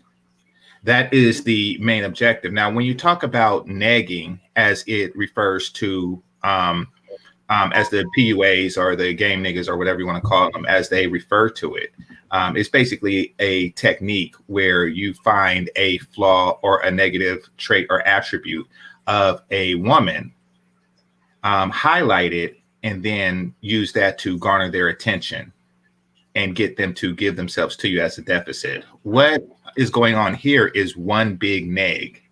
She is coming here to nag as many black men as she possibly can in order to, garner attention for her invisible pussy.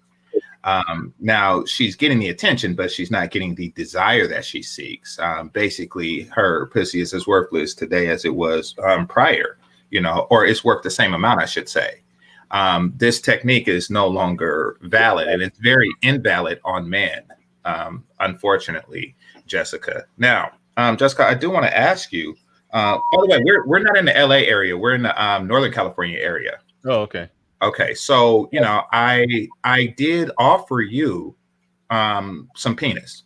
I did offer you a black man of your selection from my own personal circle of friends, men who are educated, some of whom are handsome, many of whom are financially stable, et cetera, et cetera, et cetera.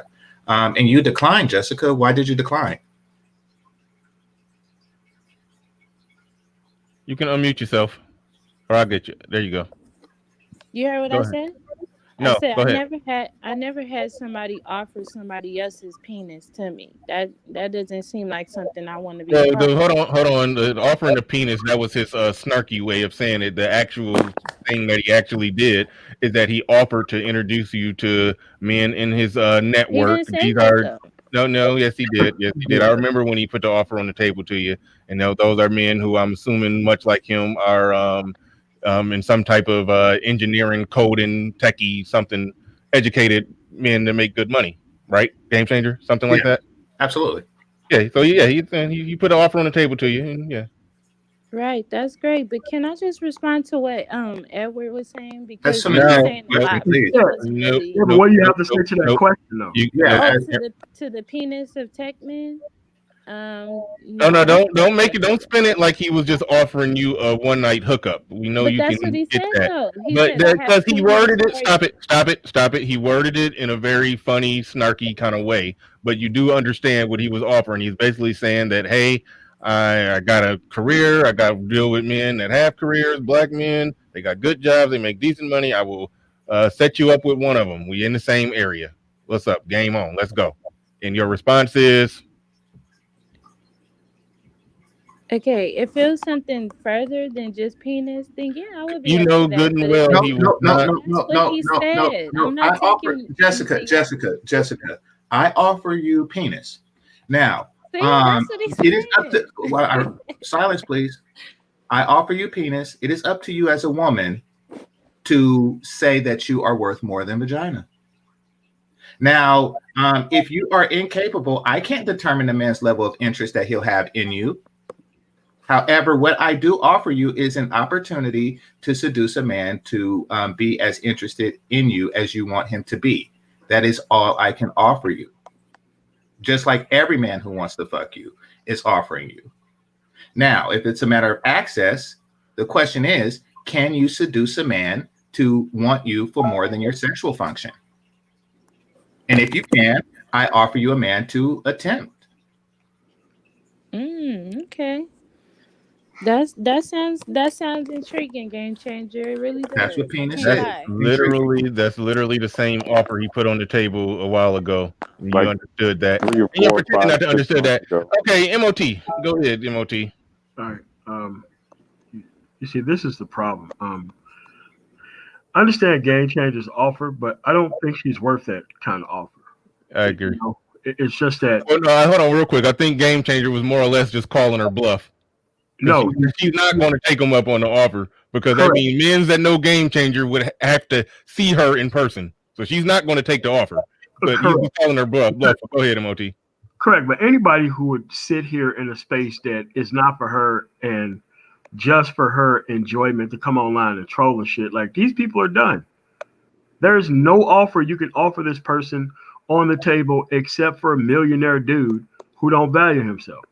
Because these type of women, they're looking for a man who makes a hell of a lot more than them, but thinks a hell of a lot less about themselves and more of her. They don't make those type of guys everywhere. And that's the offer that they're actually waiting on. Is not the money, but the guy who is beneath her and going to give her everything that she wants. And I think it's a fucking victory that she's single and don't have what the fuck she wants.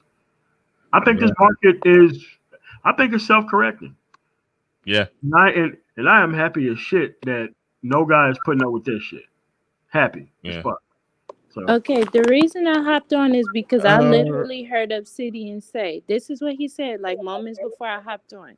He said, if black women do not have black men or a black man in their life that's in a long-term partnership in their life is going to be miserable. And how are you able to say that? That's not true. Well, so wait a minute. See, you're not gonna do that. You've been on here for 30 minutes and it went round and round and said a lot of things, and now after everything that you've said been refuted, debunked, and pretty much wiped off the table, now you're trying to say, well, actually, the reason why I came on is this. I mean, come on, you're dancing all over the place. You're saying black women should be. Okay, all right. Yeah, I'm done. I'm not giving her the whole show. We entertained that for for 30 minutes. She's all over the place. She came on talking about that she can't get a black man in California. And then she's talking about she's gonna get, and then when we debunked that, and then she said, "Oh, I actually don't want a black man in California." So I mean, once you do that, we done. I just wanted to give Game Changer and MOT a chance to say whatever they had to say, but she been done for like the last 15 minutes. Sugar G, thank you for the Cash App. I appreciate it. Go ahead, MOT. Bernard, I think the system worked. She didn't get what she wanted at the end of the day. She most likely is waiting for her grab and go Negro, and it didn't come yet. The system is working. It's working absolutely fine that people who don't respect men don't end up with one. Finally. Now, I mean, she can get all this pants sagging dick as much as she wants to, but that shit don't produce. And that's the only thing she could probably come in contact with. Because dude with actual value is not going to listen to this type of shit for 5 seconds. Period. There's too many fucking options on the table for men who actually got their shit together, but they end up with somebody like that. Yeah. I mean, like, what commercial was she putting on to offer what guy what? I mean, like, every time a woman opens her mouth should be an actual calling card of what the fuck she's going to offer in the future. Does anybody in the crowd say, damn, I really want to meet this person regardless of how they look? I don't think that's the case. So, all right, man. Well, thanks for having me on, man. Yeah. Appreciate you. Right. Appreciate you coming up. City of Truth. I think I'm reading that right. It's kind of small, but City of Truth. What's going on? Well, actually, hold on. I'm gonna skip you because big game Orenthal James was in the queue for the longest. So what's going on, Big James Orenthal? Hey, can I be heard? Big game Orenthal James. Yeah, we can hear you. Hey, how's everybody doing? Doing great. So I just want to. Well, she's off now. So, but anyway, this chick, she's just trolling and she's clearly lying. And I want to point this out because I spoke with her in the chat before, and she actually said she was from Orange County. So when she was on Game Changers channel, she said she was from Northern California. And then if you notice when she said she was talking to Fantastic was like, hey, she said she was from the Valley, and she was kind of co-signed that. So this chick, we don't know where she's from. She might not even be from California. Just from judging from her voice inflections and her just the way she speaks and even the words she uses, she doesn't sound like a female from California. She sounds like she's from I don't know where, but the California females, they either have the little nasally voice or they have some they don't sound like that. I've lived in California for my whole life almost, for 30 years out of my 32 years. And I've never heard a female that sounds like that. Also, now there are a ton of young kids who are dating out. But every single, there's black women who have black men in California, who are from California, born and raised. So this is just all a cop-out. Like, she was just going around and around, and she may not even be from California. She may just be saying that. But yeah, that's all I had, and I'm about to get off. All right, thanks, Big Game Orenthal James. Got one of the coolest names in Black YouTube. The link back in the chat. Anybody else want to come up and chop it up? I couldn't do it again. That last chick that hopped up here and we gave her she was on for like 2 hours doing verbal diarrhea. I wasn't doing that again. I mean, once they go in circles, once they get 2 circles done, I ain't about to play around with it. City of Truth 91. What's going on? Mic check. Yeah, but hold on a minute. Okay. How long of a minute we talking? A minute is vague. So well, during this minute, I do want to say that Orange County is not in Northern California. So yeah, there's definitely something going on there. I didn't pick up on that. I just started watching. So yeah, there's OJ's on something. Yeah, I mean, I've been noticing ever since I first heard her hopping. I mean, she hopped on my panel the first time I ever saw her. She hopped on my panel and was saying, some real lopsided, crazy stuff. I just noticed she's all over the place to the point to where, like, I technically don't view her as a real person. The people that are trying to psychoanalyze her, I don't even. It's like everything is. I can't even. I'm done even trying to put a finger on it. City of Truth, you there? Yeah, I'm back. Yeah, and as far as what she was saying, um, there is some truth to it because yes, there is. I'm out of Southern California as well.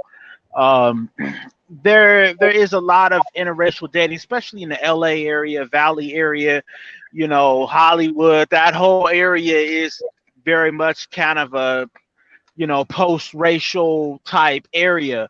But don't get it twisted. When it comes to the economic side of it, everyone still invests and stays in their own economic group. The Hispanics stay with the Hispanics, the Jews stay with the Jews, the Arabs stay with the Arabs, Chinese stay with the Chinese. So like you're saying, and that is the code. You're saying the people that got money and be out on the town doing shit are very post-racial, but the poor people who staying in their camps. It's only post-racial. It's only Southern California has the appearance of being post-racial, but trust me, once you pull back the layers and you look at the economics of what's going on, you find everyone still invests in their own group, and black folks are still economically marginalized in a lot of ways, especially if you don't own your own business. But that's what she's not saying. Okay. I mean, I still don't see how you pulling any truth from what she was saying. I mean, if she started out saying that black men, what she was like, what am I supposed to do? Black men don't want black women in California. So, and she said she didn't want to move. And then we said, okay, well, she said she's going to do what makes sense. It was logical to her. I said it was logical to get with a white or Hispanic man. Yeah, so well, if you can't compete with the black men who are getting with women of other races, if you can't outcompete those women of other races to get a black man, how are you going to outcompete those same women who to get a white man or a Hispanic man? To take a Hispanic man or a white man from those Hispanic or Hispanic women that you can't outcompete to get a black man.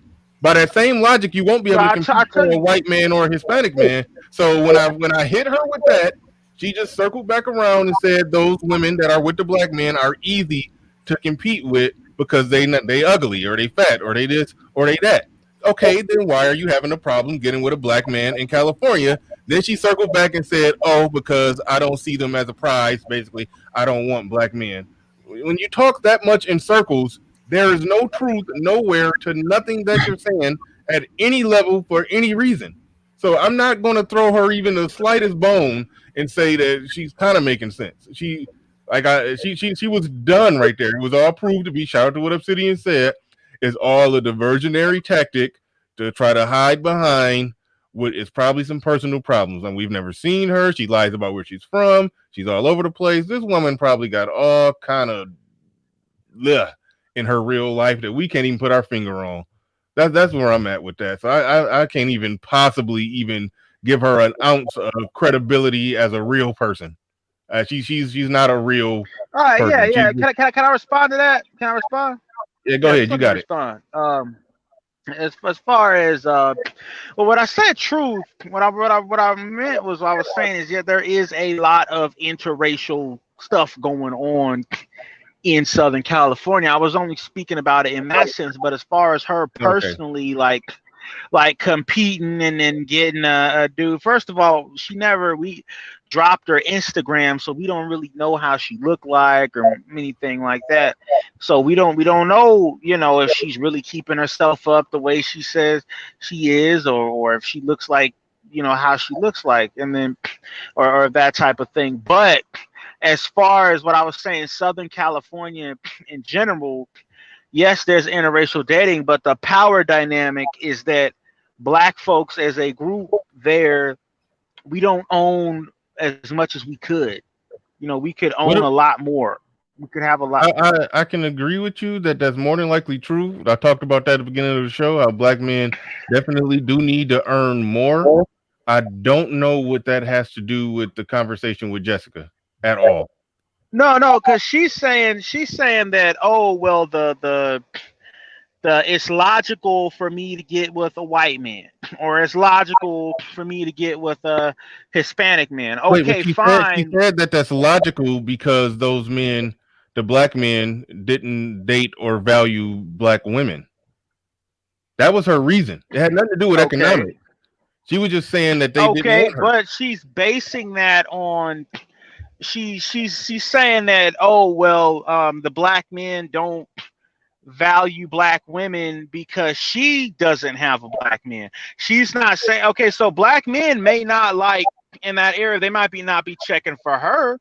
That doesn't mean that they're not checking for other black women other than her. And that piece that goes right to the core of what Obsidian was saying about the diversion. She's having serious personal problems and shit that she can't get a black man, but she wants to make these large amorphous arguments about how, oh, these black men, they don't value black women, they want women of other races, they want this, they want that, and that's why she can't get a black man. But really what it is, I mean, I don't want to just throw it out there. I mean, she's probably 400 pounds, who knows? I mean, it could be anything. It could be, you know, she can't. I'm not buying nothing coming out of her mouth. Charles Abram, real quick, hold on, Game Changer.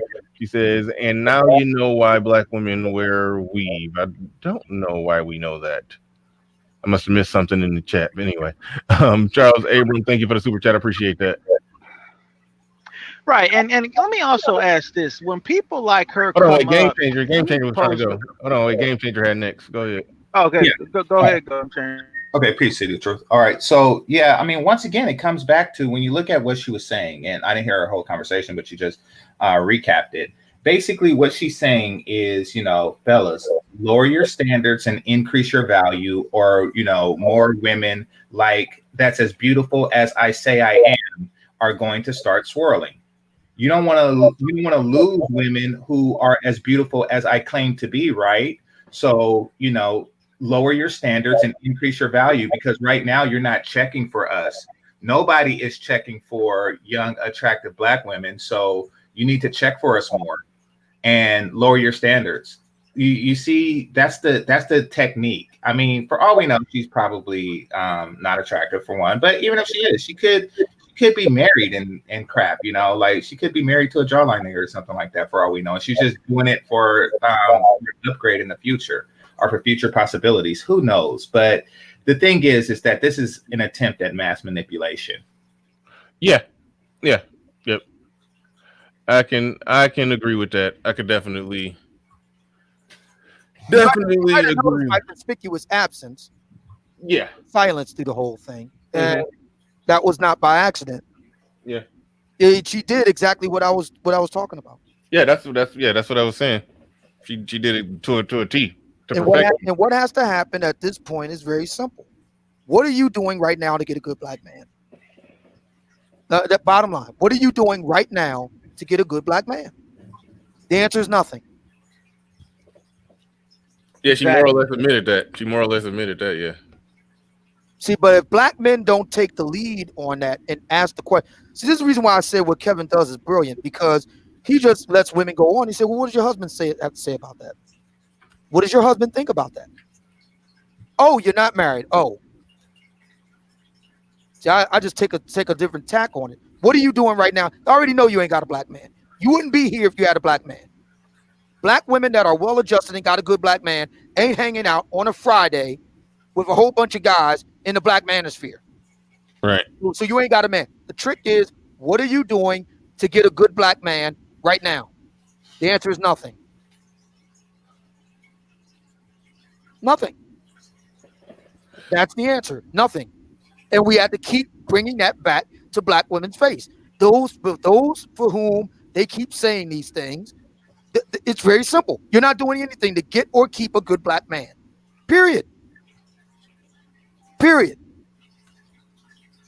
You got a lot of time to waste. Instead of focusing your efforts on getting and or keeping a good black man, you are here wasting your time. You're not wasting my time. I get paid to do this. I'm going to make money off of this by hook or crook. So you're not wasting my time. You're wasting your time, and you don't have time to waste. A man can piss away a decade of his life and get back on track. A woman can't do that.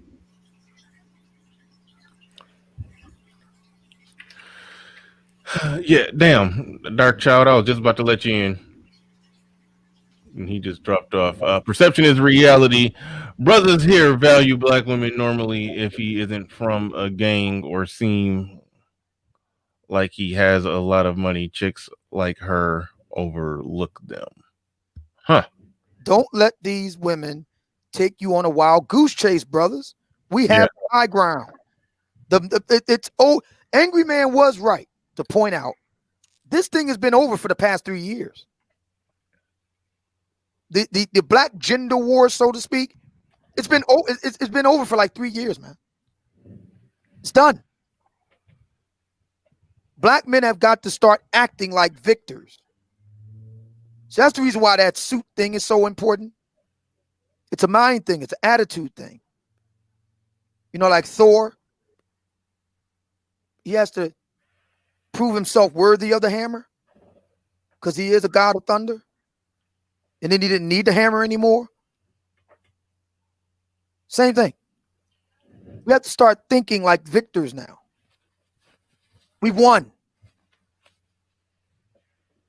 And Game Changer is right to point out that women in general, black women in particular, are expert at manipulating guys. Don't let them manipulate you. The question is, what are you doing right now to get a good black man? Period. What are you doing right now? And if you got one, what are you doing to keep him? Right now. If you're not doing something right now to either get or keep a good black man, you're wasting your time. Me and Bernie, we're going to make money off of this. And there'll be, some people like a Cynthia G that'll make some pennies off of it. Sure. They'll make a little something off it, but the vast majority of black women won't. They're going to lose all the way around. It's a lose, lose, lose proposition for them. Make no mistake about it. Your best bet at a good life is with a black man. Period. Your single best, if you're a black woman, your single best bet with a good black man, a single best bet at a good life is with a good black man. Are there notable exceptions? Always. You're not that special. That's something else a lot of black women have to hear. You're not that special. For most black women, most of the time, their best bet is with a good black man. Getting one and keeping one. Period. Anything less is a waste of time. I refuse to even entertain these ladies unless we're having that conversation. And me and Cynthia G will go at it again. You can best believe that. And I'm going to be saying the exact same thing to her. At this juncture, nothing else needs to be discussed. The only thing that remains now is what are you doing right now to get a good black man? Period. And if the answer is nothing, then who's really got the problem here?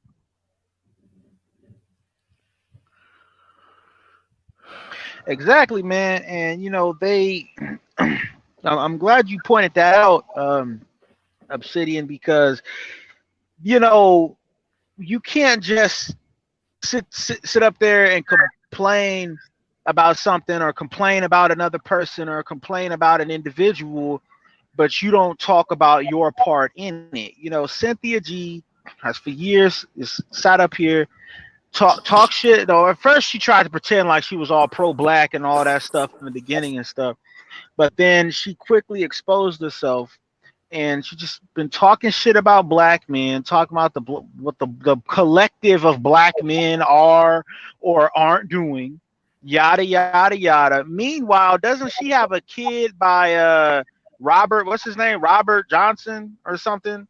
Doesn't she have a kid by that dude? Like she wish she had a kid by Robert Johnson. or Not Robert whoever Johnson. or whoever. Well, no, what's that guy's name? It don't matter. It don't matter. It don't matter. We know that YouTube dude. we know what's going on. We got it. We got it. Anyway, she got a kid by this, or supposedly got a kid by this dude. It's like, when are you gonna talk about real life? When are you gonna talk about what you need to do for your son? When are you gonna talk about what type of legacy you need to build for him, instead of sitting up here talking all this theoretical stuff on the internet? You know what I mean? Yeah. All right. Somebody new joined the panel. What's going on? Mic check. Hello? Yeah, who was that? Oh, how you doing, brothers? How you doing? Doing good. What's up? All right. How you doing? 2 points about that chick Jessica and everything. It's just like a lot of women in our community and stuff like that. And we don't know about the 80-20 rule, right? And she technically just proved that. Like, in a woman's lifetime, I'm gonna speak for black women. Most black women's lifetime. How does she prove the 80-20 rule? No. Well, that's what I'm gonna get to. Right, okay. For most black women, right? 20% of the men that they're sexually attracted to and everything, they want them to wife them up. And it technically is a low number, depending on what their age also too. You know what I'm saying? So with her, she probably chased out the 20% of the guys that only want her for sex, but she wanted a commitment out of them. And they didn't want her like that. And everything. And 80% of the other guys, she looked over, she wasn't sexually attracted to. They had potential, but she didn't want them, or she just was she didn't want them anyway, but she teased them and shit like that. And then, after those 20% of guys that she chased after didn't want her the way she thought she did and everything, she goes back to those 80%. Majority of those 80% have already decided, like, you know what? I don't want you now. I built myself to have better quality of women now. So, and it's hurting her like crazy. So now she put the 80% with the 20% and then became a whole 100 to her. So that's why she's going on thinking that, all black men ain't this and that, is hard and everything. I don't even think that that's her problem. Because she's not even coming on here saying that I have bad experiences with black men. She's not even coming on here complaining about what actually happens. Her situation is, I think, more fucked up. If I'm just psychoanalyzing her, it ain't an 80-20 rule situation. But I think it's a situation where she is just outright undesirable and don't nobody want her. And she's saying, because whenever somebody goes right to I'm gonna get to that point too. There's another. I say as this, the word that you just told her that she had to do. Black women take it as a curse word to next to submissiveness, and it's called compete. They never had to hear the word. They had to compete for us now and stuff like that. And that's her problem too. She has to compete for us. And what type of black man that she wants, she has to compete. And she made her decision that she doesn't want to compete. So she expects us to compete for her. And that's not happening. That is not happening. Yeah, that speaks to what Game Changer is saying. They want you to, they want you to lower your standard, basically. Yeah. Exactly. Yeah. Well, I just wanted to lay my 2 cents with y'all brothers. Yeah, appreciate it. Definitely. Take care, y'all. All right. We're it's getting late in the hour. Probably about to wrap this bad boy up pretty soon. Obsidian, you got anything else you wanted to put on the table before we go? Mic check on the old man. All right, City of Truth. Truth. Yeah. I stepped away from the mic again. No, I mean, listen, all people have to compete for mates in the open market. So if black women want to argue that black men aren't being competitive, okay. I mean, let's see, what we got to do is we got to separate the black folks who do want to cooperate from the black folks who don't. Okay. There are black people on both, to be fair, on both sides. There are black people who just don't want to cooperate. They just want to get in the way and gum up the works. They just they're in scorched earth mode. Okay, they can't have it, and they may make sure you ain't gonna get it either. Okay, fine. We just need to isolate and separate them from the black folks who do want to cooperate and do want to have something. They do want to build something. All this talk about building. Okay, great. Let's separate the people who want to build, the black men and the black women who support them, and then we'll separate them from the black men who either tear things down or make excuses, and the black women who support that, because that's what they're doing. We need to separate the two groups. That's what we need to do. Just separate them out. So for black women that don't want to support brothers that are trying to build something, not a problem. Go over there. That's where we at this point. The black manosphere is an imperfect instrument. Nobody argues that it's perfect. It is imperfect. That was the whole point of me and C Boogie's conversation earlier this week. There's a lot of work that needs to be done. I am a work in progress. Never claim perfection. Will never be. But I am not going to use the fact that the black manosphere is imperfect or that I'm imperfect as an out for black women who never wanted to cooperate in the first place. They never wanted to cooperate. This is the point that you always talk about, Bernard. They never wanted to cooperate. They never intended to cooperate. They just want to be getting in the way. That's all they want to do. They just want to get in the way, man, because they're miserable. Yeah. Their life sucks. Nobody wants to be around them. And they just want to get in the way. That's what Cynthia D did with me and C Boogie, man. She just want to get in the way, man. Yeah. And what we got to do is identify who they are and then isolate them. Get them out from around us. See what black folk got to do. And I know this is going to be hard. This is going to be hard. This is a hard step. But black folk are going to have to get away from people. I'm talking about black people now. This ain't got nothing to do with white folks or whatever.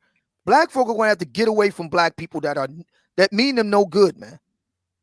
And more often than not, this is going to be people very personal to us. This ain't no internet thing. I'm talking about people in your family. Good friends. Or people you thought were good friends. Stuff like that. You gotta get out from around them, man. Because they're just getting in the way. Getting in the way of your life. And if you let them stay there, they will destroy it. They will just straight up destroy your life. We got to stop that from happening. Right on. Black Torch, we talked a little while back. Oh, thank you, SW1, for putting that in there. I thought the voting was almost done, but thank you for that, putting that in there to vote for me for Best Newcomer. I do appreciate it. Black Torch, we talked a little while back about doing a show on something along the lines of what did Obama do for black people? You were arguing that he did do something, but most black people say he did absolutely nothing. That would be a good show if you can build a case that he actually did do something for black people. I do want to do that show, but I am the king at losing emails or copying and pasting them and forgetting where I put them, or for copying it and forgetting to paste it. So if you could drop your email in the chat, or just email me. My email is in the about section. Just email me anything. Just say hey, so that way I automatically have your email and can't lose it, and then we'd be good. So yeah, see, everybody, the votes are coming in. They're saying nothing. They saying he did nothing. Black Torch, you're still listening. Email me or drop your email in the chat. But with that said, this turned out into a good show. I had my little setup that I wanted to do, that I did, and then Obsidian piggybacked on it, and it turned into a doozy, turned into a good one. Definitely. You was on fire. You was on fire today, Obsidian. So yeah, this definitely was a good one. Hopefully everybody enjoyed it. I appreciate everybody who came through, who hit the like button, who shared. A lot of people went crazy on the super chats today. I appreciate that. I got some cash apps too. Let me make sure I didn't miss anybody. I think Sugar G was the last one. Thank you for that. So thank you for everybody who sent the cash apps today. Azen Sama, New, Kenny Conjo, Sugar G. Thank y'all for those cash apps. Thank you for everybody who hit the super chat today. I fell asleep while typing last night, but tomorrow when I go on the air, my change.org proposal for automatic 50-50 1 week on, 1 week off joint physical custody for fathers regardless, no matter what, that proposal will be live tomorrow. I'll be dropping a link in that, so I'll be ready to go over and sign the petitions. I will be dropping that tomorrow. Can't think if there's anything else. Obsidian, you got anything going on this weekend? Are y'all doing the Obsidian versus the World? Saturday morning podcast, 10 a.m. EDT. I'll see you then. All right. What about the Obsidian? The Obsidian versus the World. That's every other weekend, or? Yeah, we'll see what happens next week. Okay, cool. I didn't know if y'all was doing it every week, every other weekend. Well, all right. With that said, we are out of here. Peace.